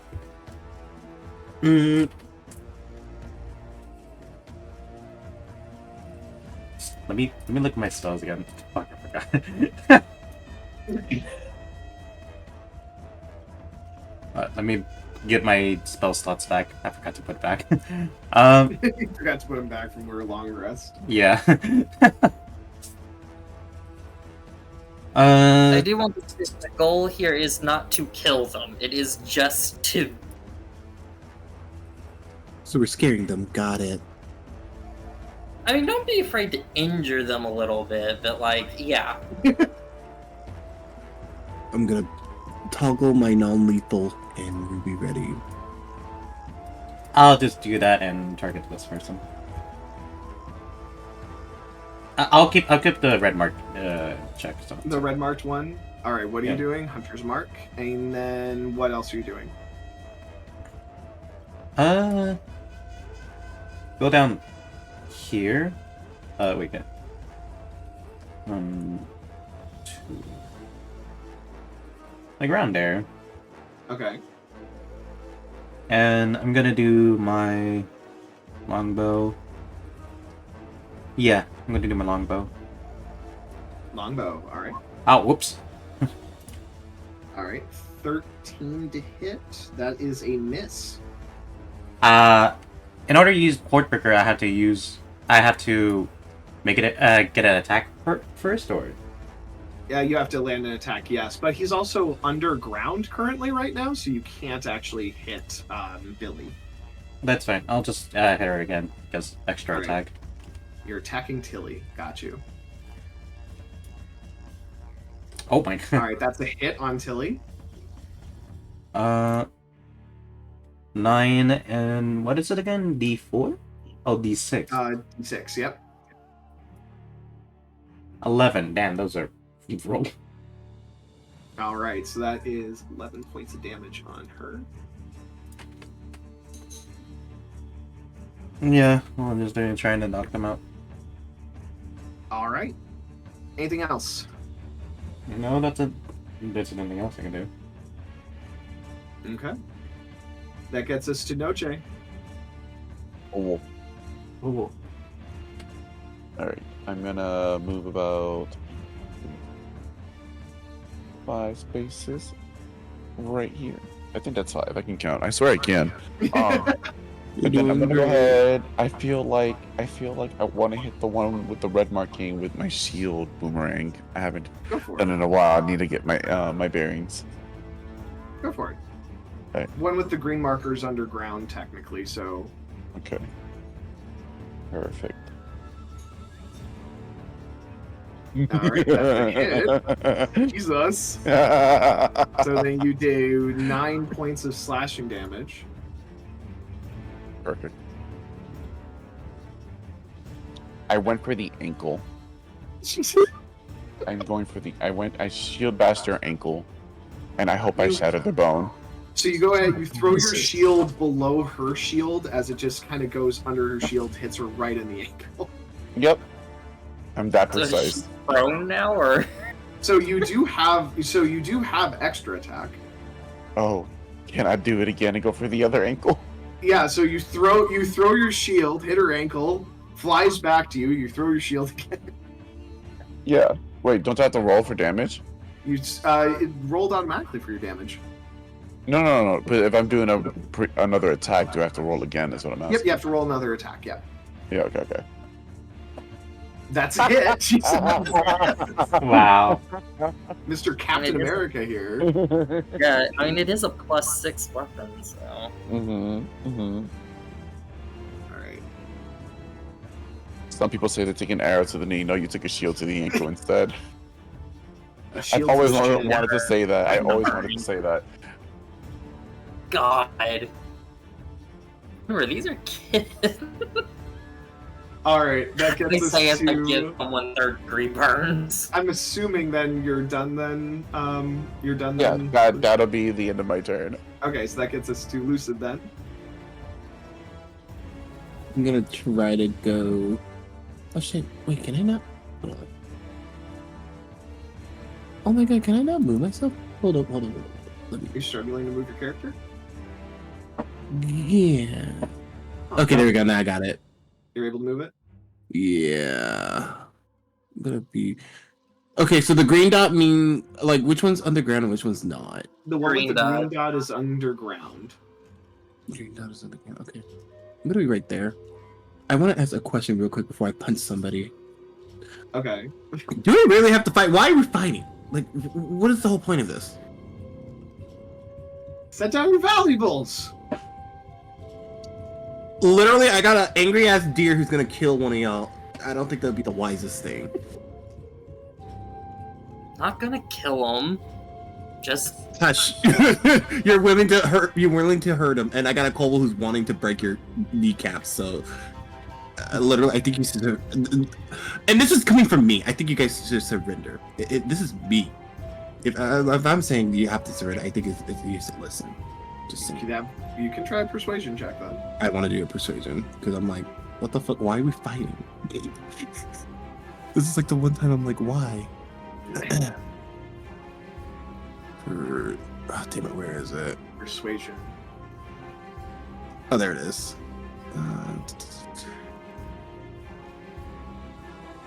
Okay.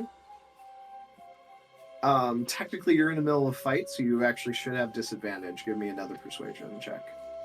Oh, now you tell me. Yeah, sorry. It's fine. So you have a +5 in your persuasion, Jesus. I know. Damn it. There we go. And then go to persuasion.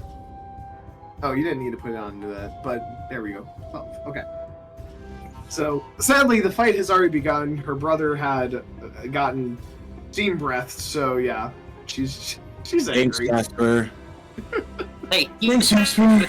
floating something. Yeah, but sometimes, yeah, but like, you gotta be the bigger person for us. No. Anyhow, okay. Well, I'm ready to punch somebody in the face. Alright, let's do this. Where is my unarmed strike? Let's get this done. Boop. Oh shit, I forgot to take it That's off. fine. So you go ahead and punch. She blocks with her shield. Cool, let's do it again. Okay.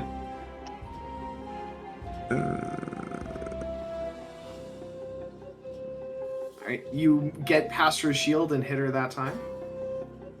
Can I use a key point? Oh, no. Make sure that you roll for damage first. You Oh, can use a right. key point still after that. Awesome. Alright, 7 points of damage. Feel like stopping now? It's like, do you want to stop now? I could go again. Alright, are you gonna use a key point? Yeah, I'm gonna use one key point. Alright, 2 more unarmed strikes then. Oh. Pop it off on these kids. Ah, Being damn. in the dungeon. Missing. Alright, and then the second one.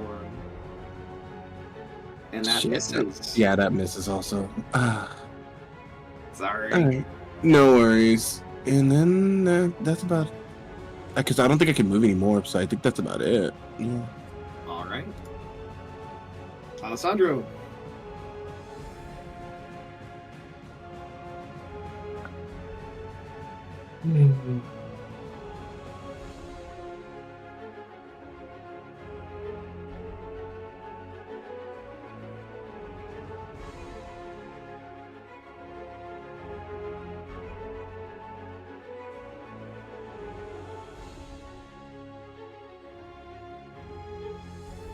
Alessandro. You moved up. And dodge. Dodge action. C senior. Okay. That gets us to... I'm assuming that's it then for you? Other than saying, really? Y'all gonna pop off on a bunch of kids? Take it easy, guys. They're fine. Probably. That's the guy who used the dragon breath. Okay. Yeah, you don't have a right to speak. As you guys move in and are attacking Tilly, you hear the third voice shout, "Tilly, you're freaking useless! You're getting attacked like crazy!" As you see him, you see this other mole just run out, and you hear Tilly shout, "Killy, stop messing around and do something!" And he all of a sudden casts a spell. Let's see here. Everybody that is Alessandro, Jasper, and Lucid. Lucid, could you go ahead and make a deck save? God, Shit. deck saves. Alrighty. Dicks. Let's see, where's my dexterity, right? Dexterity save, yep. Okay.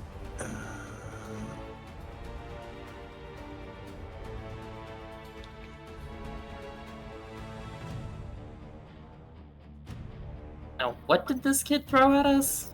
So, Alessandro? so let's see here. Alessandro still needs to make a deck save. Sorry, I was checking the dodge action. That's fair. You do get advantage. You see him casting a spell, and you're instinctively like, "Oh shit!" and you're able to avoid what is about to happen. But Lucid, as well as Jasper, you guys all of a sudden are like, "Oh shit! This is going to be a fireball or something." No, you guys just got hit by a grease spell, and both of you have tripped and fall prone. Oof. You know what? That's better than fire. Hang on. Da, da, da, da.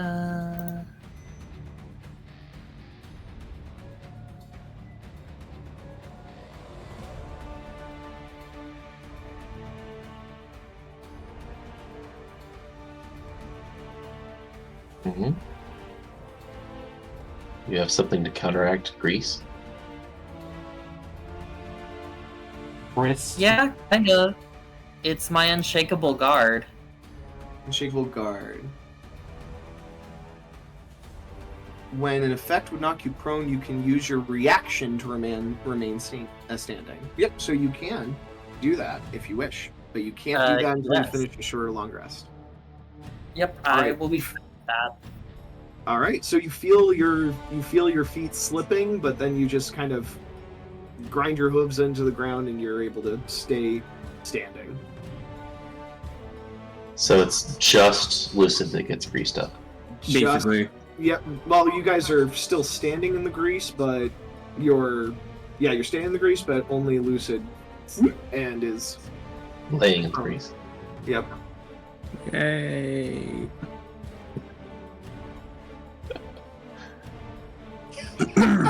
You sound so excited. I know, just yay. You know, Blue, it's fine. You're a monk. Use the grease and do some break dance moves on him. The grease fighting, the oil fucking wrestling, okay.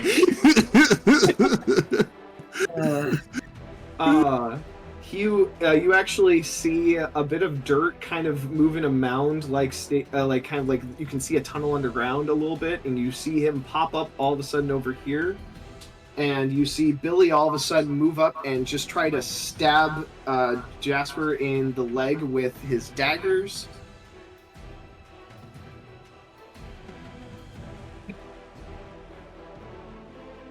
All right, and that is a 19 to hit. Yep. So that hits you. Yep. All right.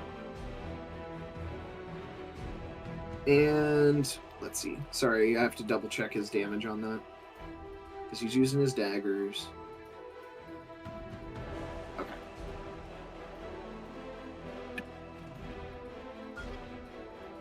You take 7 damage from the dagger. Or sorry, not 7 damage. 6 damage from the dagger. And then you take an additional 10 damage of sneak attack damage. Jesus. And okay, shit's trying to kill us.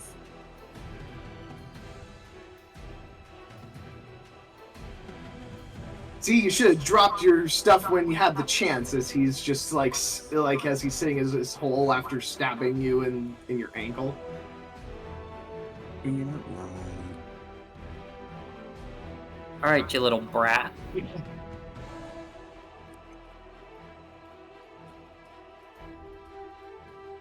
Then you hear Killy shout, see, Tilly, at least he actually does something. And she's like, shut up! And Jasper, it's your turn.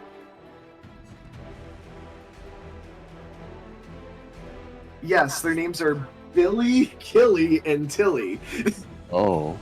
That is why I'm no, they're struggling. supposed to be This is why I'm God. struggling to remember their names. I'm casting Spirit Guardians. Oh my god.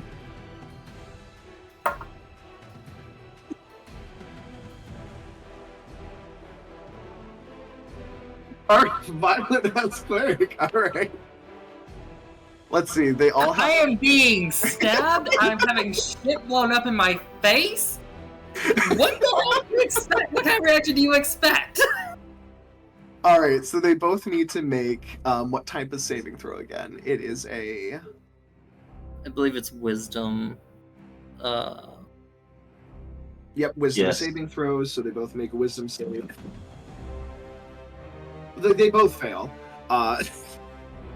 Roll your 3d8 radiant or necrotic, whatever you choose. Radiant.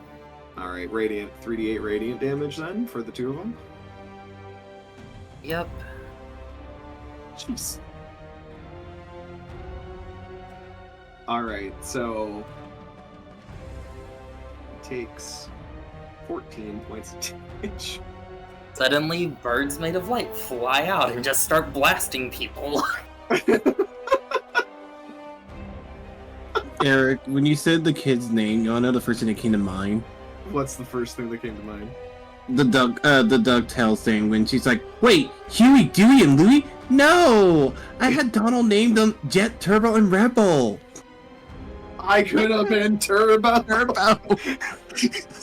That one came to my mind. I'm like, oh god, it's that.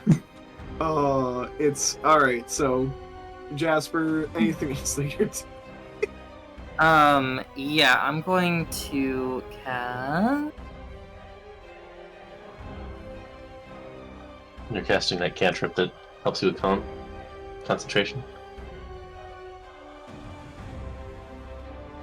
I should, but I am sitting at 16. No. Yeah, I'm sitting at. How much health? Remember, do I you have? can only cast one leveled spell on your turn. You can't cast two. Right.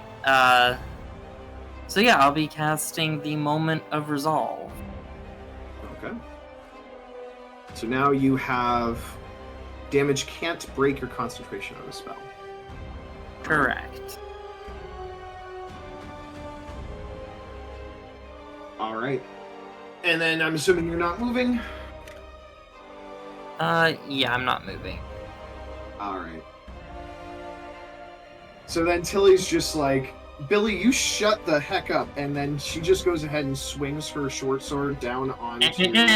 She has to make that wisdom saving throw She again. does have to make that wisdom saving throw. This is true. She fails.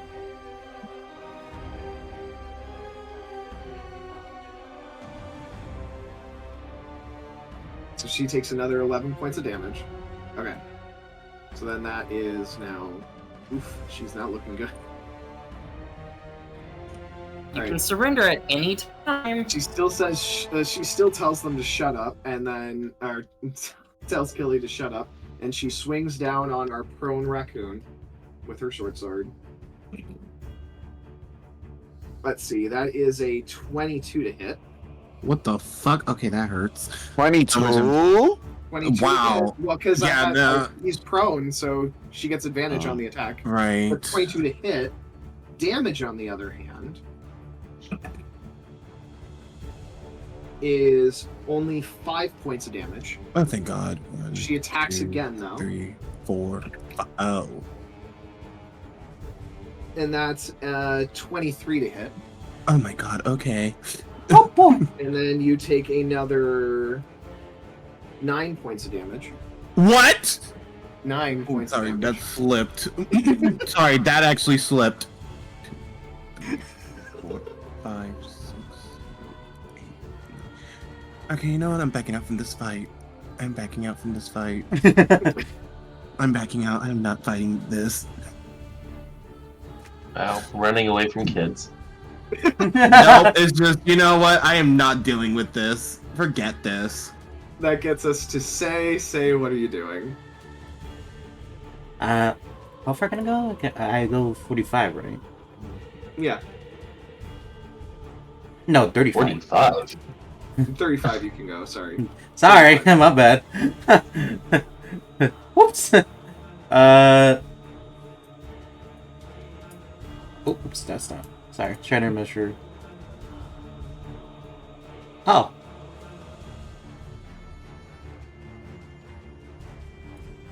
Oh wait, shit. Nah, I'm all messed up.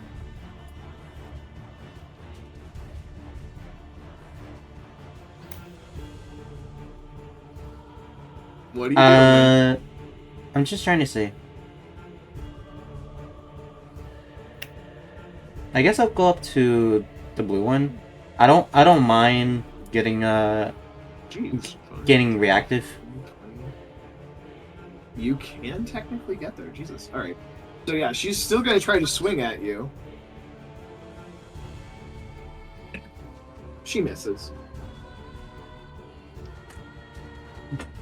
And for my action,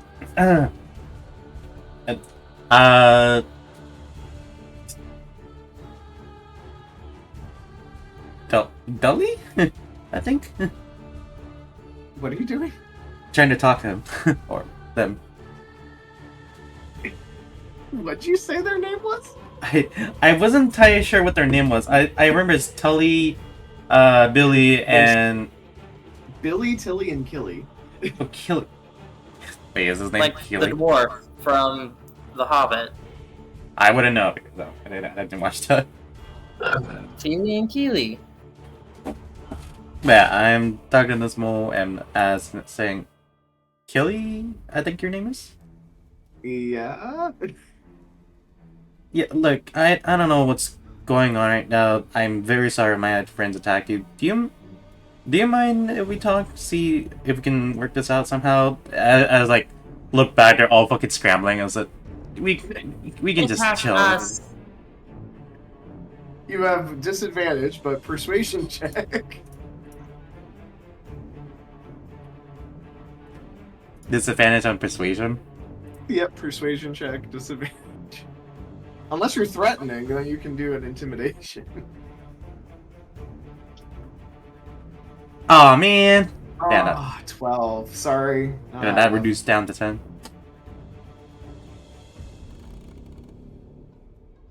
She's like, you're the ones that are hurting us. You should have just dropped your stuff and and just left.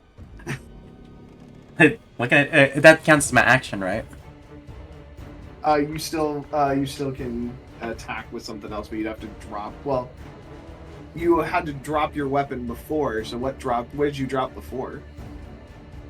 It would be a So bow. I'm gonna assume you dropped your I'm assuming you actually dropped your dagger or something to show, or your sword or something. Yeah, because you used your bow. Because you so used it your couldn't have bow been in that. the fight, so it couldn't have been your bow that you dropped. So you're up close with a bow. So what are you doing? Wait, what's? I'm so sorry, my brain just got stupid. What the fuck? Dropped a weapon. You dropped a weapon earlier before the combat It was a bow. to try to, but then you couldn't have picked it up and then shot Yeah, so Oh, okay. because it would have taken an action to pick up the bow again. So you would have had to drop a different weapon than your bow. So you're technically then up close to this person with your bow, and then you dropped one of your melee weapons. Yeah, it would be bank daggers if that's the case. Okay. So yeah, you're up close with your bow with this person. Yeah. Can I just do just focus on dodging or defending, or does that Sure. take it? You can take the dodge action. That's fine. Yeah, let's do that. All right, that gets us to Noche. Then, what are you doing? I'm gonna get it a little closer this time. I'm gonna zoom past my teammates. Are you running straight? If you do, you're gonna trip. You might trip on the grease. Damn. Fuck. So you can go around. it's gonna be messed up. It's gonna be messed up. I have a question to ask. What? Can he run on top of me and be able to still make it straight? If he jumps, how about this? If he jumps and he lands on top of you, Oh, so he has to do an Mhm. athletic check. Got So, it. Eric, you should probably put down the area where the grease is. yeah, I should. Let me draw that out. The grease would be roughly here then.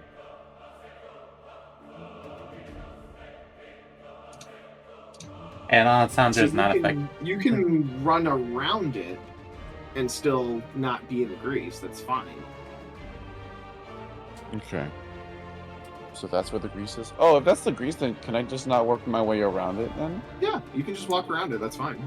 Okay. Oh boy, I thought this whole area was full of grease. Yeah, that's what I was Very thinking small too. That's area not, of like he could grease. just jump on me and then continue to go straight. That's what I was thinking. There I'm you gonna go ahead and get right next to her, and we're gonna hit her with my longsword, but I'm gonna use Divine Smite with it. Oh my god! Holy yeah! Wait, you can choose to wait and use Okay, your divine spirit. so here's the thing here. Are you trying to kill him, or are you trying to knock him unconscious? Not to knock them unconscious, but I want to make sure Okay. they don't, get up. Okay, can Right. he do that with divine smite to knock someone unconscious? Break their kneecaps. I mean, I don't it's not a think- spell, so it's up to How close to death are they? So she looks pretty rough right now. Okay, if that's the case, You have 2 attacks. Also, Divine Smite is something that you choose after you hit. yeah.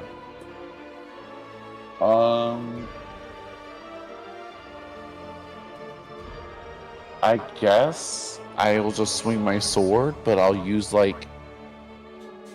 I'll have it sheathed. That way, it's not gonna cut her open. Ah, okay. So you're kind of swinging it with the scabbard on still. Yeah.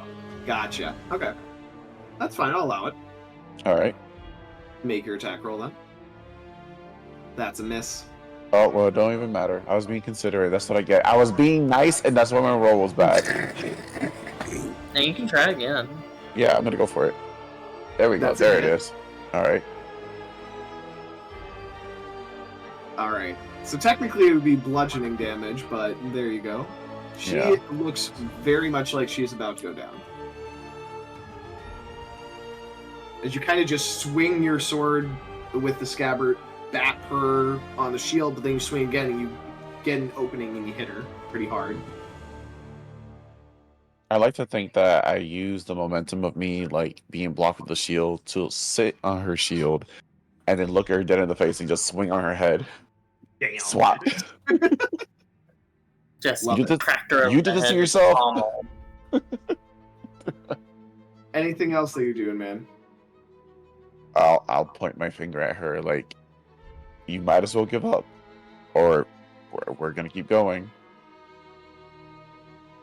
Okay, that Just gets want to us, talk. gets us then to Lucid. Then you Try to are get up. you have to use half your movement to get up. Yep. All right.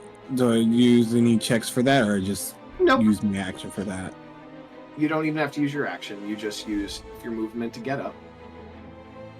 Okay, it was the red one who threw that thing, wasn't it? It's the red one that was attacking you. It was the blue one that threw the grease. I don't know why, but just can I do an intimidation stare at that one, at the red one for stabbing me? Sure. Awesome. Wait, do I get disadvantage for it? No. Awesome. Watch it be a. You know what? I'm gonna stop talking because I don't want to get slapped again, in Boulder Gate, all over again. Oh, I forgot. Hold on. That doesn't matter. You So, done too much. I know I did too Yeah. much. So your intimidation doesn't do anything. That's I fine. I'm did gonna keep forget her something anyway. though, but I'll mention it when we're back out of the fight here. Okay. Now, if I move, I have to do a saving, right? If I Well, move. as long as you don't move out of the grease, you're fine. Okay.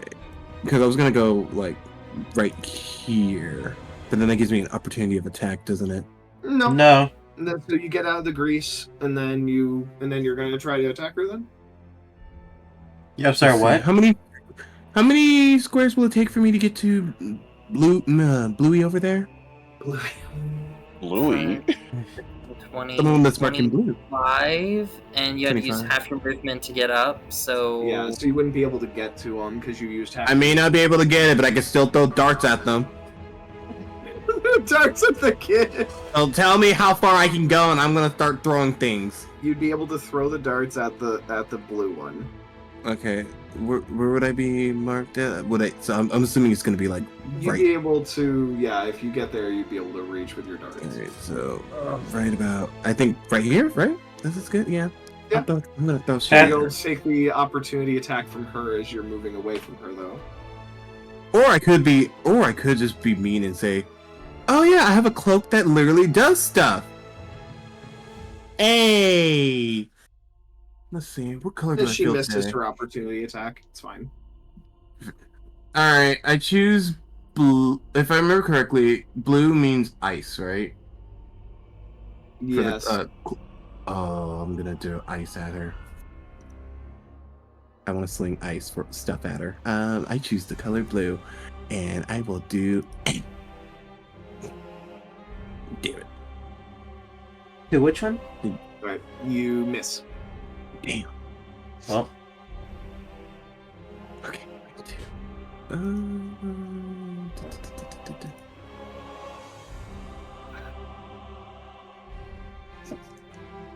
19? Did that one hit? 19 Or... hits. Oh Yep. shit! Did that one hit? Which Yep, one? 19 hits. Which one are you hitting? The blue one? The blue one, yeah. Okay. It was 19. Did that count? So 19 hits, yeah. Also, Give me damage. freeze, bitch, freeze! Just throw a freaking no rocks covered in snow. Might as well be safe. Alright. Anything else you're doing? That would be it for now. Alright. Alessandro, what are you doing?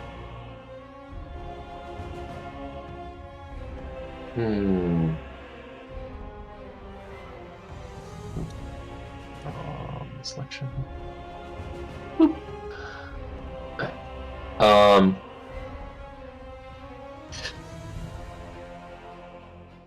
Let's see. Let's do.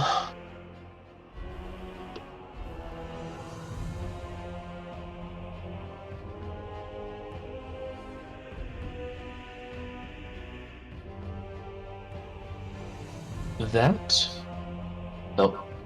Not Or advantage. check with your rapier. That's fine. You hit. So no.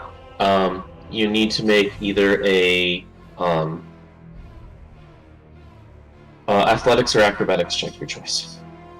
And Oh. you need to be at an 18. Acrobatics check for him. Oh shit. Fails. Okay. He is disarmed. He's disarmed. Okay. Yep. And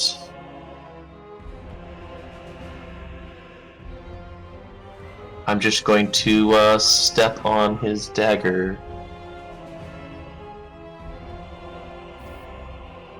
Just keep my foot on it. Okay. Stop. You petulant little child. Alright. Is that like an intimidation check or a persuasion? Like, what are you trying to do? Shh. Sure, I'll do intimidation.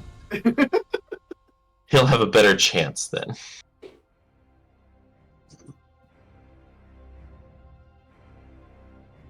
Yep. Fails. Sorry. Yeah. I've been rolling really low on everything today. Yeah, it's weird. Well, wait. So if you're, so I'm kind of confused. So you were disarming them. How did that work? It is an attack roll versus their athletics or acrobatics.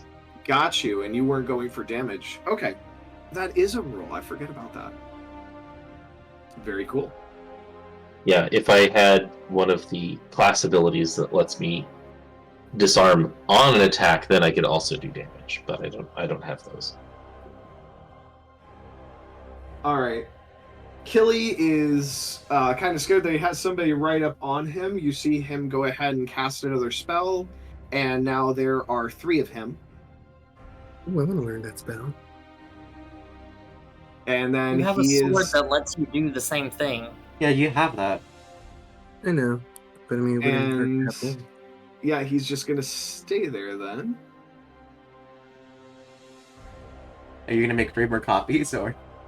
And then that's like, and he's just gonna shout, "Tilly, do something!" And she's just like, "I'm trying, damn it!" And then He needs to make a wisdom saving he needs throw. to make a wisdom saving throw. He fails.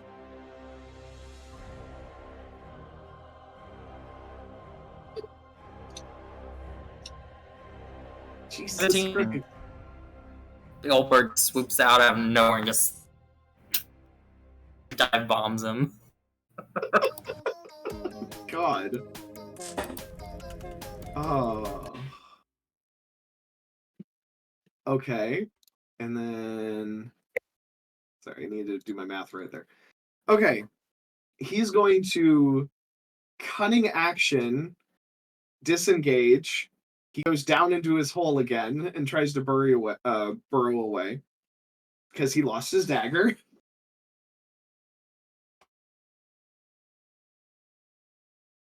He also doesn't have another one of those things, sadly, to throw at you, though. So he's just underground. Yeah. That gets us to Jasper. It's your turn. I'm gonna step out of this grease. Okay. First things first. I'm gonna cast Cure Wounds on myself. Okay, so that's an action. I heal for 7. 7, gotcha.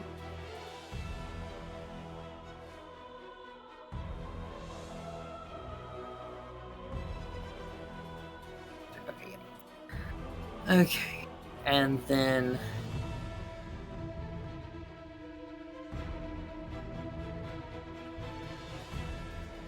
I guess I'm just going to like attack Tilly with my mace. So you casted Cure Wounds, though. That's an action. Oh Were you right, that's going an to- action. Okay, Were yeah, you I going to need use a Healing Word instead for a bonus action?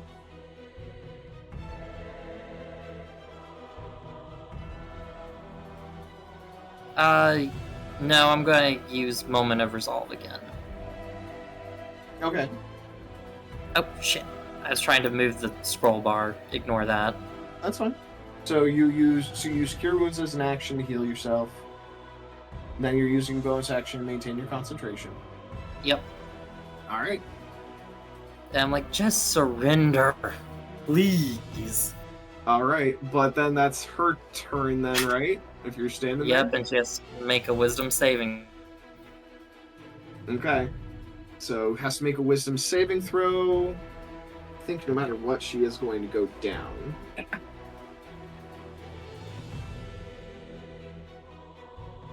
She failed.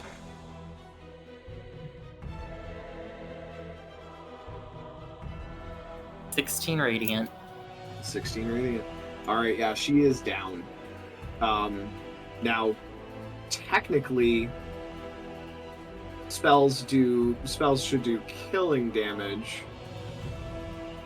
Yep, she'll need to start making death saves if you're being nice, or she's just dead if you're not being nice.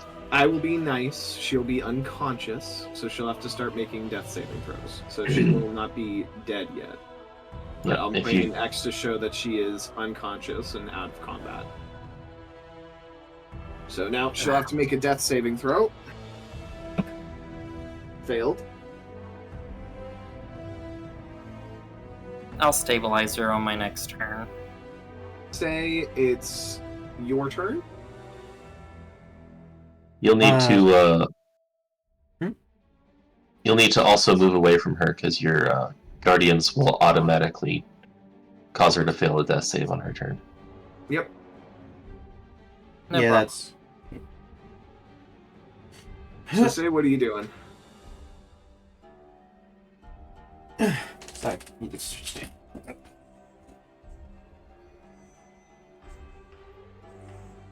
Must have been laying down or something. What are you doing, Say? Well, if I put down my bow, does that is that would be a considered action? Not if you drop it. Now, if you drop it.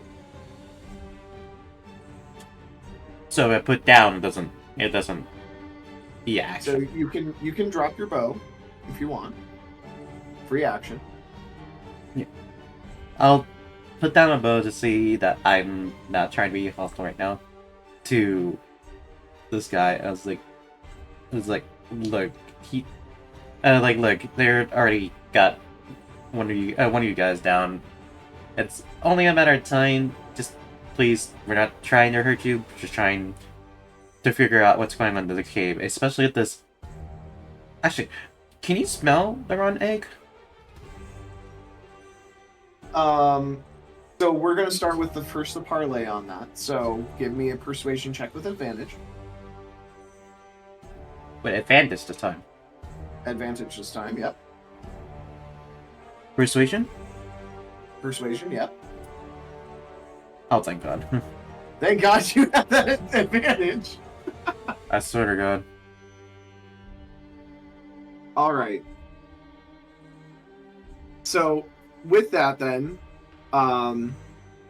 Killy goes ahead. He just puts his arms up, and then his 3 illusionary copies also put their arms up at the same time.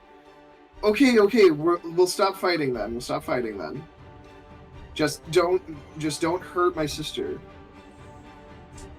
Well, we're sorry that we hurted your siblings in the first place. As I look back, can you tell your brother, I think, to stop also? You just kind of hear, and so Alessandro, you actually hear him in the hole. Damn it, Killy. Fine. And combat is pretty much done. Yeah, combat's done then. So yeah, Yippee. you're no longer in combat anymore. Alright, I'll dispel my spirits and then use Spare the Dying on Tilly. Okay.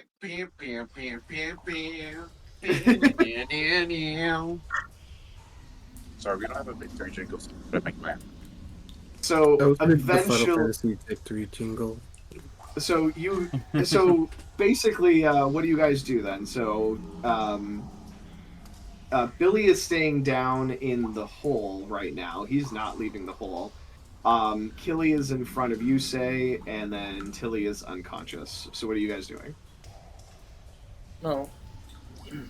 You kids mind explaining why you're acting like bandits? Yeah, especially in this place. I don't think this place is safe, to say the least. As I look around this one. Your first reaction to someone approaching you was to throw explosives in their face. Oh my God! Stop. You hear the echo from the hole below. We're just trying to get some money. And you think being in a random cave will help that? And then Killy just responds, well, we actually have been taking money from people on the road not too far away from here for the past, month or so. Neat. We've been using the cave as a hideout. Why are you y'all kids? orphans? I'm sorry, what the fuck you say? Why are you kids? Why Why do you kids? exist? Yeah, I was saying, like, the fuck. I was starting to say something, and then I had a deer speak over me, so I just stopped. Sorry.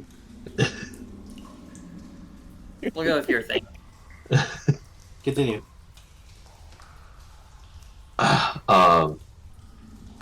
Why are you kids so desperate for money that you're resorting to banditry? Well, I mean, Tilly and Tilly as well as damn it, this is Billy? Tilly talking. Tilly and Billy. And Tilly and Billy suggested that we go ahead and we get all this extra money so that then we can open up our own restaurant. And you hear Billy shout at him in the hole, Kyle, shut the fuck up. And he's just like, I don't like being called Kyle. Hi. Oh my god. So your real name is Kyle, huh? It's Killy, damn it. Okay, well, that aside, let me get this straight. Y'all were robbing people because you wanted money to start a restaurant. Yeah, I'm actually a really good cook.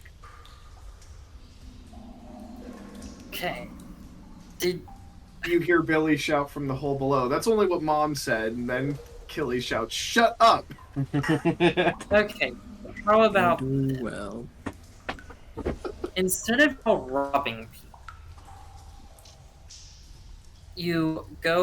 you come back with us to live, and we will help you find actual honest work at some of the shops around there, and then you will be able to save up enough money to actually open your own restaurant, and probably get some pointers from some of the shopkeepers there to do it if you do a good job. Actually, you know what? Can I ask you three for a favor then? What's the favor? Can you, when you got this cave, can you take care of this bat that seems to be raining down and stuff? Just scatter papers and just scatter the paper that's flying out, and make sure that he's not disorganized, and I'll pay you. And for how much? I just look at my money. You know, it's a good starting point. 100 gold. Let's say that. He kind of squints at that. It's like, Okay, well, for 100 gold, sure, but I still have my heart set on being a cook. Of course, it's a starting budget to say the least. But you just have to do this little favor for me, Loco. Okay. Fine. We'll do that. Hey Jasper, You hear a groan from the hole, though. come on, it's honest living. It's the very first you had it right. That's a fucking jingle. Jingle the fucking. It's either fucking- that or prison. You still just hear this echoing groan from the hole below, but Kyle or Killy here goes ahead and he takes the money and accepts the offer. Oh, Jasper, can you heal? The sister? Yeah, she's stable now. She's stable. She's like at 1 hit point. It's Billy in the hole. What was that? It's Billy in the hole, right? Yeah, it's Billy in the hole. Billy, come out here. Don't make me down there in the kitchen. She's not so far. He's in the kitchen, probably. Oh. So, Billy eventually gets out of the hole. Can I have my dagger back? Are you going to behave? There's just kind of like a sigh. Fine, I'll behave. Can you say please? Very well. Please. As he kind I of want to rolls open his a eyes. restaurant, and you need to learn some English. Jesus. Thank God. Here, man, you broke speaking with him. You don't have the right to speak that. They literally threw an explosive concoction in my face. I'll say Again. what I want. Again. Manners. Well, Yes. How you? Tilly is the one that's going to be making the booze, and Killy is going to be the one cooking. So, you know, I don't know what I'm doing with the restaurant. I'll figure it out, I guess. Being a waiter or a bartender? He just kind of gags at the sound of that. Well, you can clean the restaurant later, so that's something you could do. Gags again. Well, whatever you do, you have to figure out yourself. Also, But seriously, no more banditry. also, it's very fortunate that explosive didn't go any higher, because holy shit, that would have been a lot more rough. So they go ahead. They take their 100 gold pieces, and you see them take their stuff from their camp from around the corner there, and they leave the cave. Take care of him. The corner where Keely was at, or So yeah, the corner where Keely was at, there was a bunch of there was actually a small little campsite that they had ready. So they already had like a small tent, and they have like the bags of stuff that they're carrying out with them. Oh, Mara, don't worry about me. We're just doing some D&D. Alright, shall we head on our way? Before you leave, Killy does stop and he gives you a piece of paper, and he says, "For not killing my sister," and he then rustles away and runs off. You open up the piece of paper, and it's a map of the entire cave. That's useful. very. Like the As intent they is that are was totally- as they are leaving, you hear all of them just kind of talking, and like Killy's just like, "Tilly, you were so useless in that fight. You didn't do anything." And then Billy's just like, "Yeah, you suck, Tilly." And Tilly's just like, "Shut up, Kyle. Shut up, Billy." There's a lot of like them just getting on each other's nerves. Can we take But a yeah. short rest? You guys can take a short rest. That's fine. Yeah, we'll take like a 10-hour break before we head So, out. yeah. Besides, I had to look at the map anyways, so. Yep. So Yeah. you guys go ahead. You take a short rest. We need to rest already. If to anyone that took damage, you can use your hit die to roll that die and recover some health. You guys are level 5, so you can roll 5 of those dice, up to 5, until you are fully healed. Alessandro will sing soothingly while you are all are resting. If you roll any hit dice, you can roll one extra 1d6.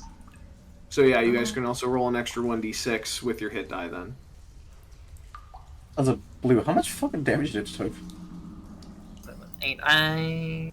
Tilly beat the And you shit said out of in him. You said an additional D6. Yep, Yes. additional d6, because he's using his bard feature for adding to your guys' heals on short rest. And that's per hit dice we used. Is it per hit die, or is it just one 1d6? It's just one. It's just one. Okay, so you recover 15, while blue recovers also 15, actually. Wow. Look at that. I am back. Yippee. Oh, I don't gotta lay hands nobody, do I? I don't think you have No. to. I don't think you have to slap anyone to heal. You don't have to feel Okay. anybody. Okay. But yeah, so as you guys are resting up, cleaning off some of the grease off of yourselves, say you are looking over the map. It is pretty well detailed. Most likely drawn by Killy. As you kind of look through on the map, it seems like you have a little ways to go, but they don't seem to like. Doesn't seem like it's like a branching off path. It's pretty much just a straight line overall. Very He's linear. marked off any traps that he has as well. I'm sorry. No, it's at very linear, basically. Yeah. But yeah, they've marked off any traps that they've put along the way as well, so that then they remembered where they put their own traps. Good to know.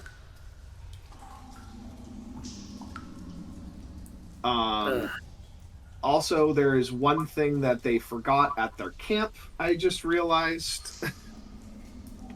That is. You see basically a short sword that is black. Black short sword. It's a black short sword. If you would like, you can make an investigation check. Sure. And Like, I'll is this- cast guide. Like, is this a drawing, or like they like put a note that they're missing a black? No, you actually are like by their camp. You actually see that they forgot a black sword. Oh, okay. That would be a. You got it, Jasper. Oh shit. So Jasper, you're looking over this sword and you realize it is completely like the blade itself is completely made of obsidian. Ooh. Ooh, this is a sharp It's sword. extremely sharp, but extremely brittle. So I will let you guys know basically what that will do. So it's a short sword. It will deal, instead of 1d6 damage, it deals 2d6 damage. But it has a 33% chance of shattering every time you attack with it. Goddamn.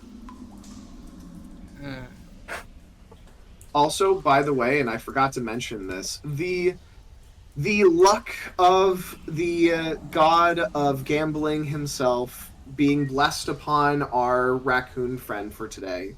Forgot to roll for it. So, Lucid, this entire time today, you've had an extremely long, luxurious beard. That is now covered in grease. That is now covered in grease. And trying to get rid of all that. Oh. You've No, had a that's very wonderful. long beard all That's day gonna today. go so I'm going Go so your weird on Believix. It will look very believe weird it. on It's magical. Oh, Um, I'm going. You know, back you have to all the this carriage. grease, you can maybe stylize it a bit.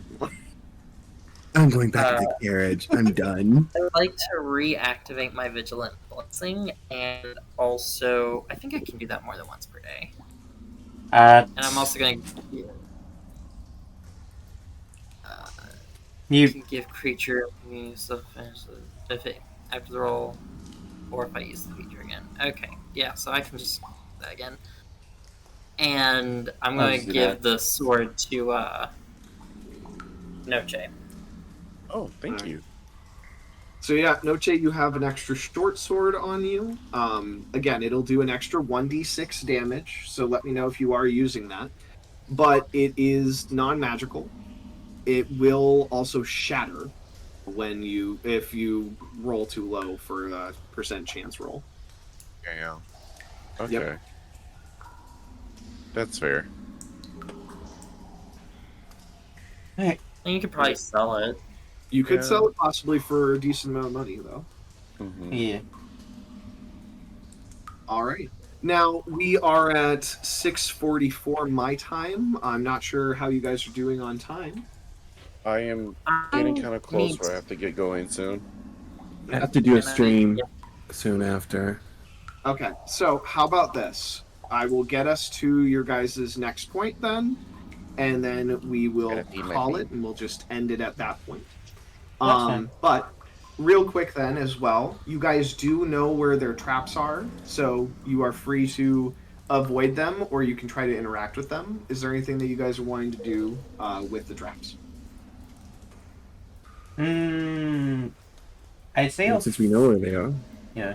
I'd say avoid them, and if we're being chased or something, we could use that to our advantage later. Agreed. Okay, so you guys are gonna try to investigate the traps then? At the very least, investigate, yeah, but we're not gonna tamper with it. He said avoid the traps. Avoid the traps. Okay, so you're just gonna avoid the traps. Okay, very well. Yeah.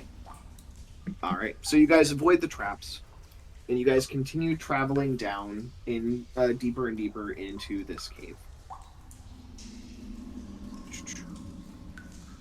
As you guys continue to travel down, the tunnel seems to shrink more and more as you guys continue.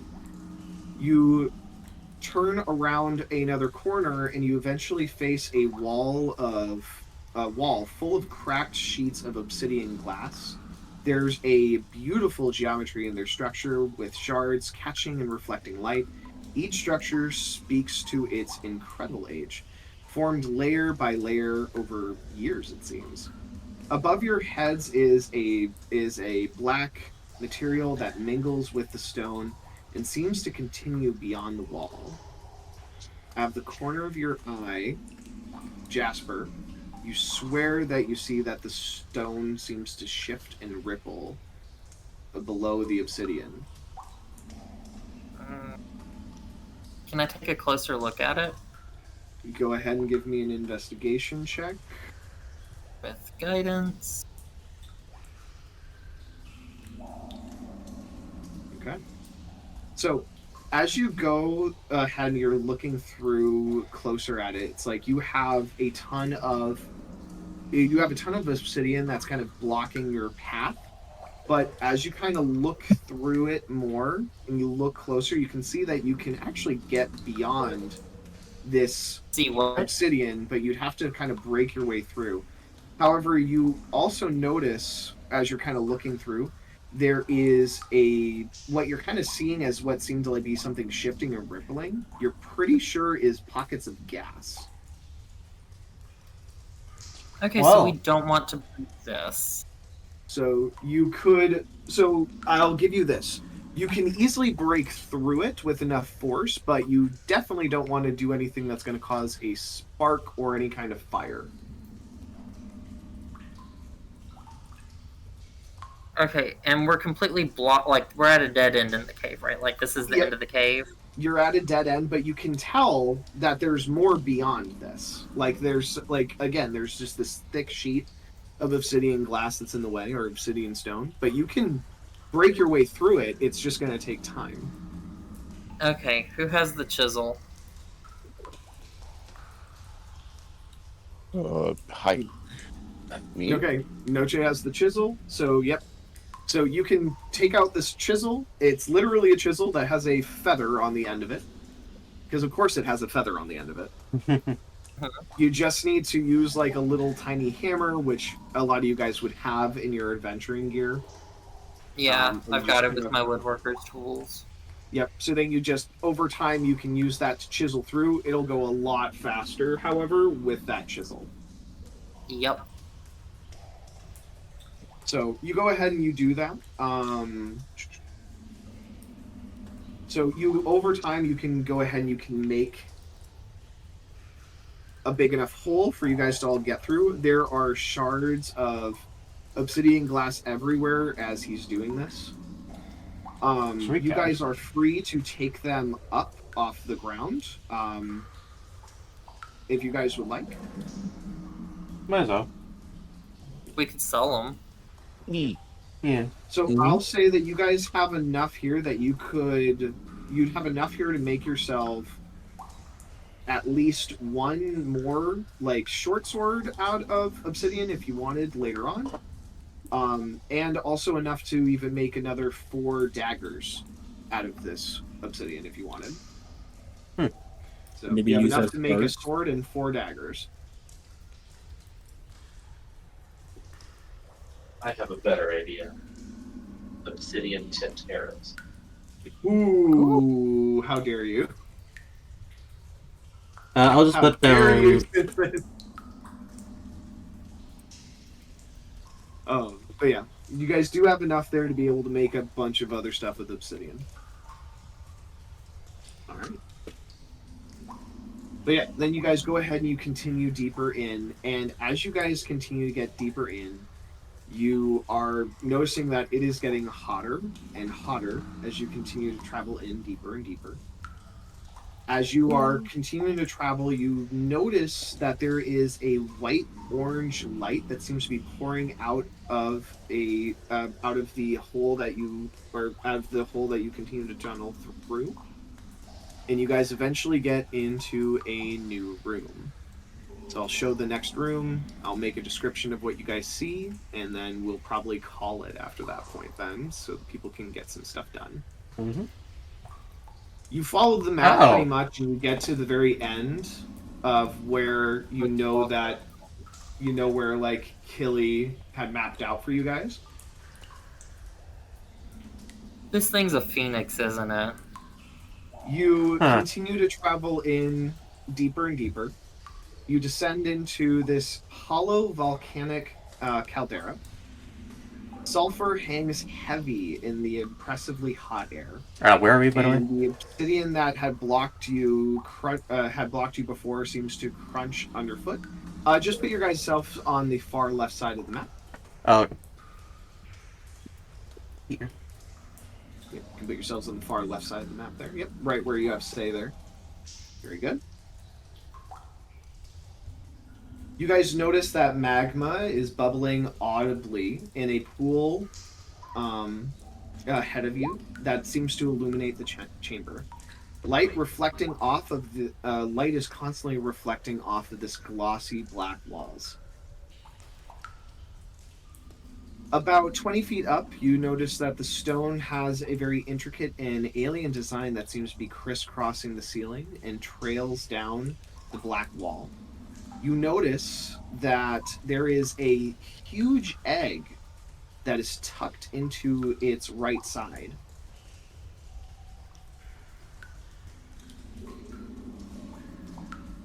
Huh. Calling it now, it's a phoenix. You go ahead, as you guys are kind of looking at that egg, you notice that the egg is starting to crack. You see a fist-sized piece of the eggshell fall onto the floor, and you guys see an eyeball peer out of the actual crack. So let me show you what you're seeing then. Oh. That's just, yep. So you're seeing that in the wall. Hello.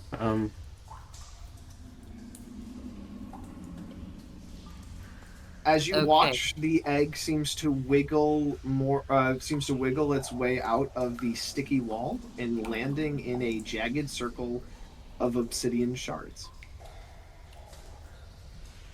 You see the egg start to crack open more and more, and you see a wet baby bird is born from the shell with a blast of superheated wind. And yes, is clicking in very quickly with you. This seems to be a phoenix, as you have already mentioned multiple times now. Yep. Yep. Oh, No. at least we know what type of bird that we're finding is. Oh boy. Oh, we're not fighting. Fuck that. I said finding. Oh, okay. Oh my god, what the hell are you talking about? You notice that this is just only about a 2-foot tall chick that stands shaking off all of the birth jelly from its feathery body, and it seems to spread its wings to kind of catch the air. Its entire body ignites with a deep woof. The flames dance playfully across its feathers. The color is a deep sapphire blue that pools to a crimson at the edges. The chick chirps a screech of victory, and its gaze falls upon you, and it lowers into an aggressive stance. However, as things seem to get worse, though, as the stone walls around you guys all seem to ripple, as if the stone was tossed into a hostile steam. The black wall itself seems to move around, and a large ball of sludge sails just over the newborn and then over your guys' heads. What the? And blocks off and seals the chamber and the tunnel behind you. God. You motherfucker. As you guys realize very quickly, the walls are alive, and that is where we will end our session for right now. Fuck off. Okay. It's gonna be fun. So yep, that will be for next session. You guys will have to deal with a phoenix that seems to be a bit aggressive, and a baby like phoenix. The walls itself are alive. It's a baby phoenix, right? No. It is a baby. Yeah, it's a baby. Where is the mother? That is the thing I am most concerned with. Yeah, that's the question, eh? It is the mother. Do you not know how phoenixes work? I will give you guys a chance here real quick before we call it for today's session. Feel free to give a nature check and I will explain. Yeah, I shall do that.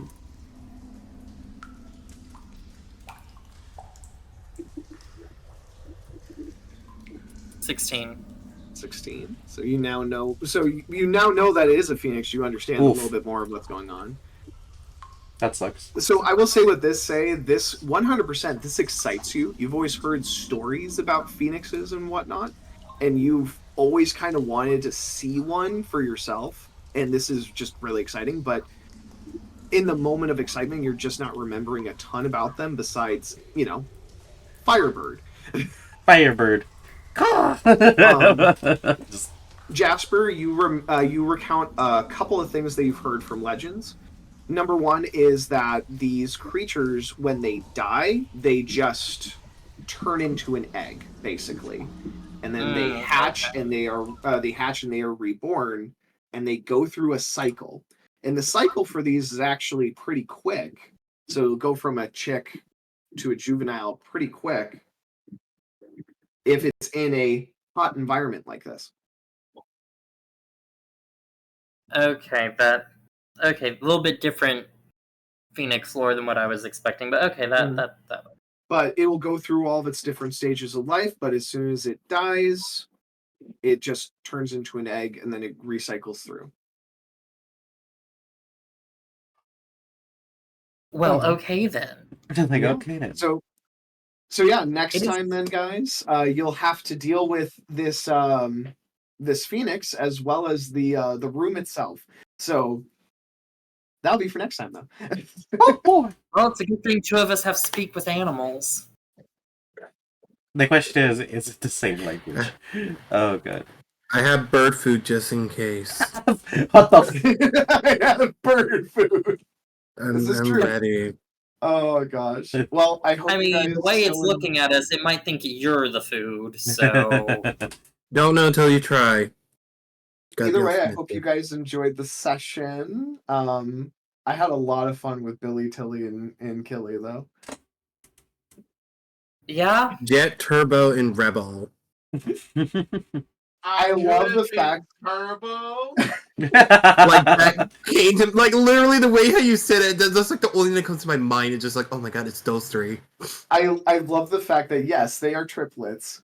I also love the fact that Kyle wanted to be called Killy because he didn't want to feel left out. My god. That's So it was Billy, Tilly, and then Kyle.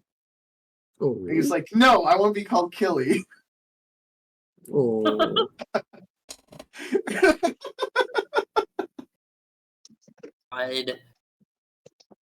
and they were actually trying to kill us.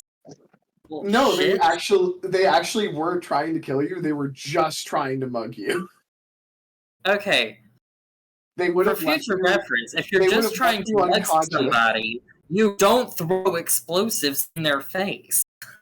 Yeah, but you didn't have to breathe smoke on them either. Well, that Superheated was in retaliation too. Retaliation or not, still. I dropped a moonbeam on him. He You're could not- have dropped the moonbeam. Regardless. Oh, that was funny though. Like, Oh. I thought about it. But yeah, so next time then, guys, we'll have to figure out our next date then. I think we could probably just wait until Synzin has his official start to his new time, and then we can, and then that way, then we can officially start our next session with our official new time schedule. Then, Of 6 o'clock, right? yeah. So we would normally then be starting about an hour ago then instead, and then go for 3 hours after that. Okay. Yep. So that still work for everybody then? Mm-hmm. Listen. Awesome. Yep. And then we'll figure out the next Friday that then we would be available. Sin, your schedule starts on the 6th, you said? Yep. So then would you would you be ready to play again on the 9th, or would you like to have a little more time to get used to your new schedule? No, I'll be fine. All right. Do we want to play again then on the 9th then, gentlemen? I won't be available. We have FWA. We have that WA. Yeah. Oh, you lucky son of a guns.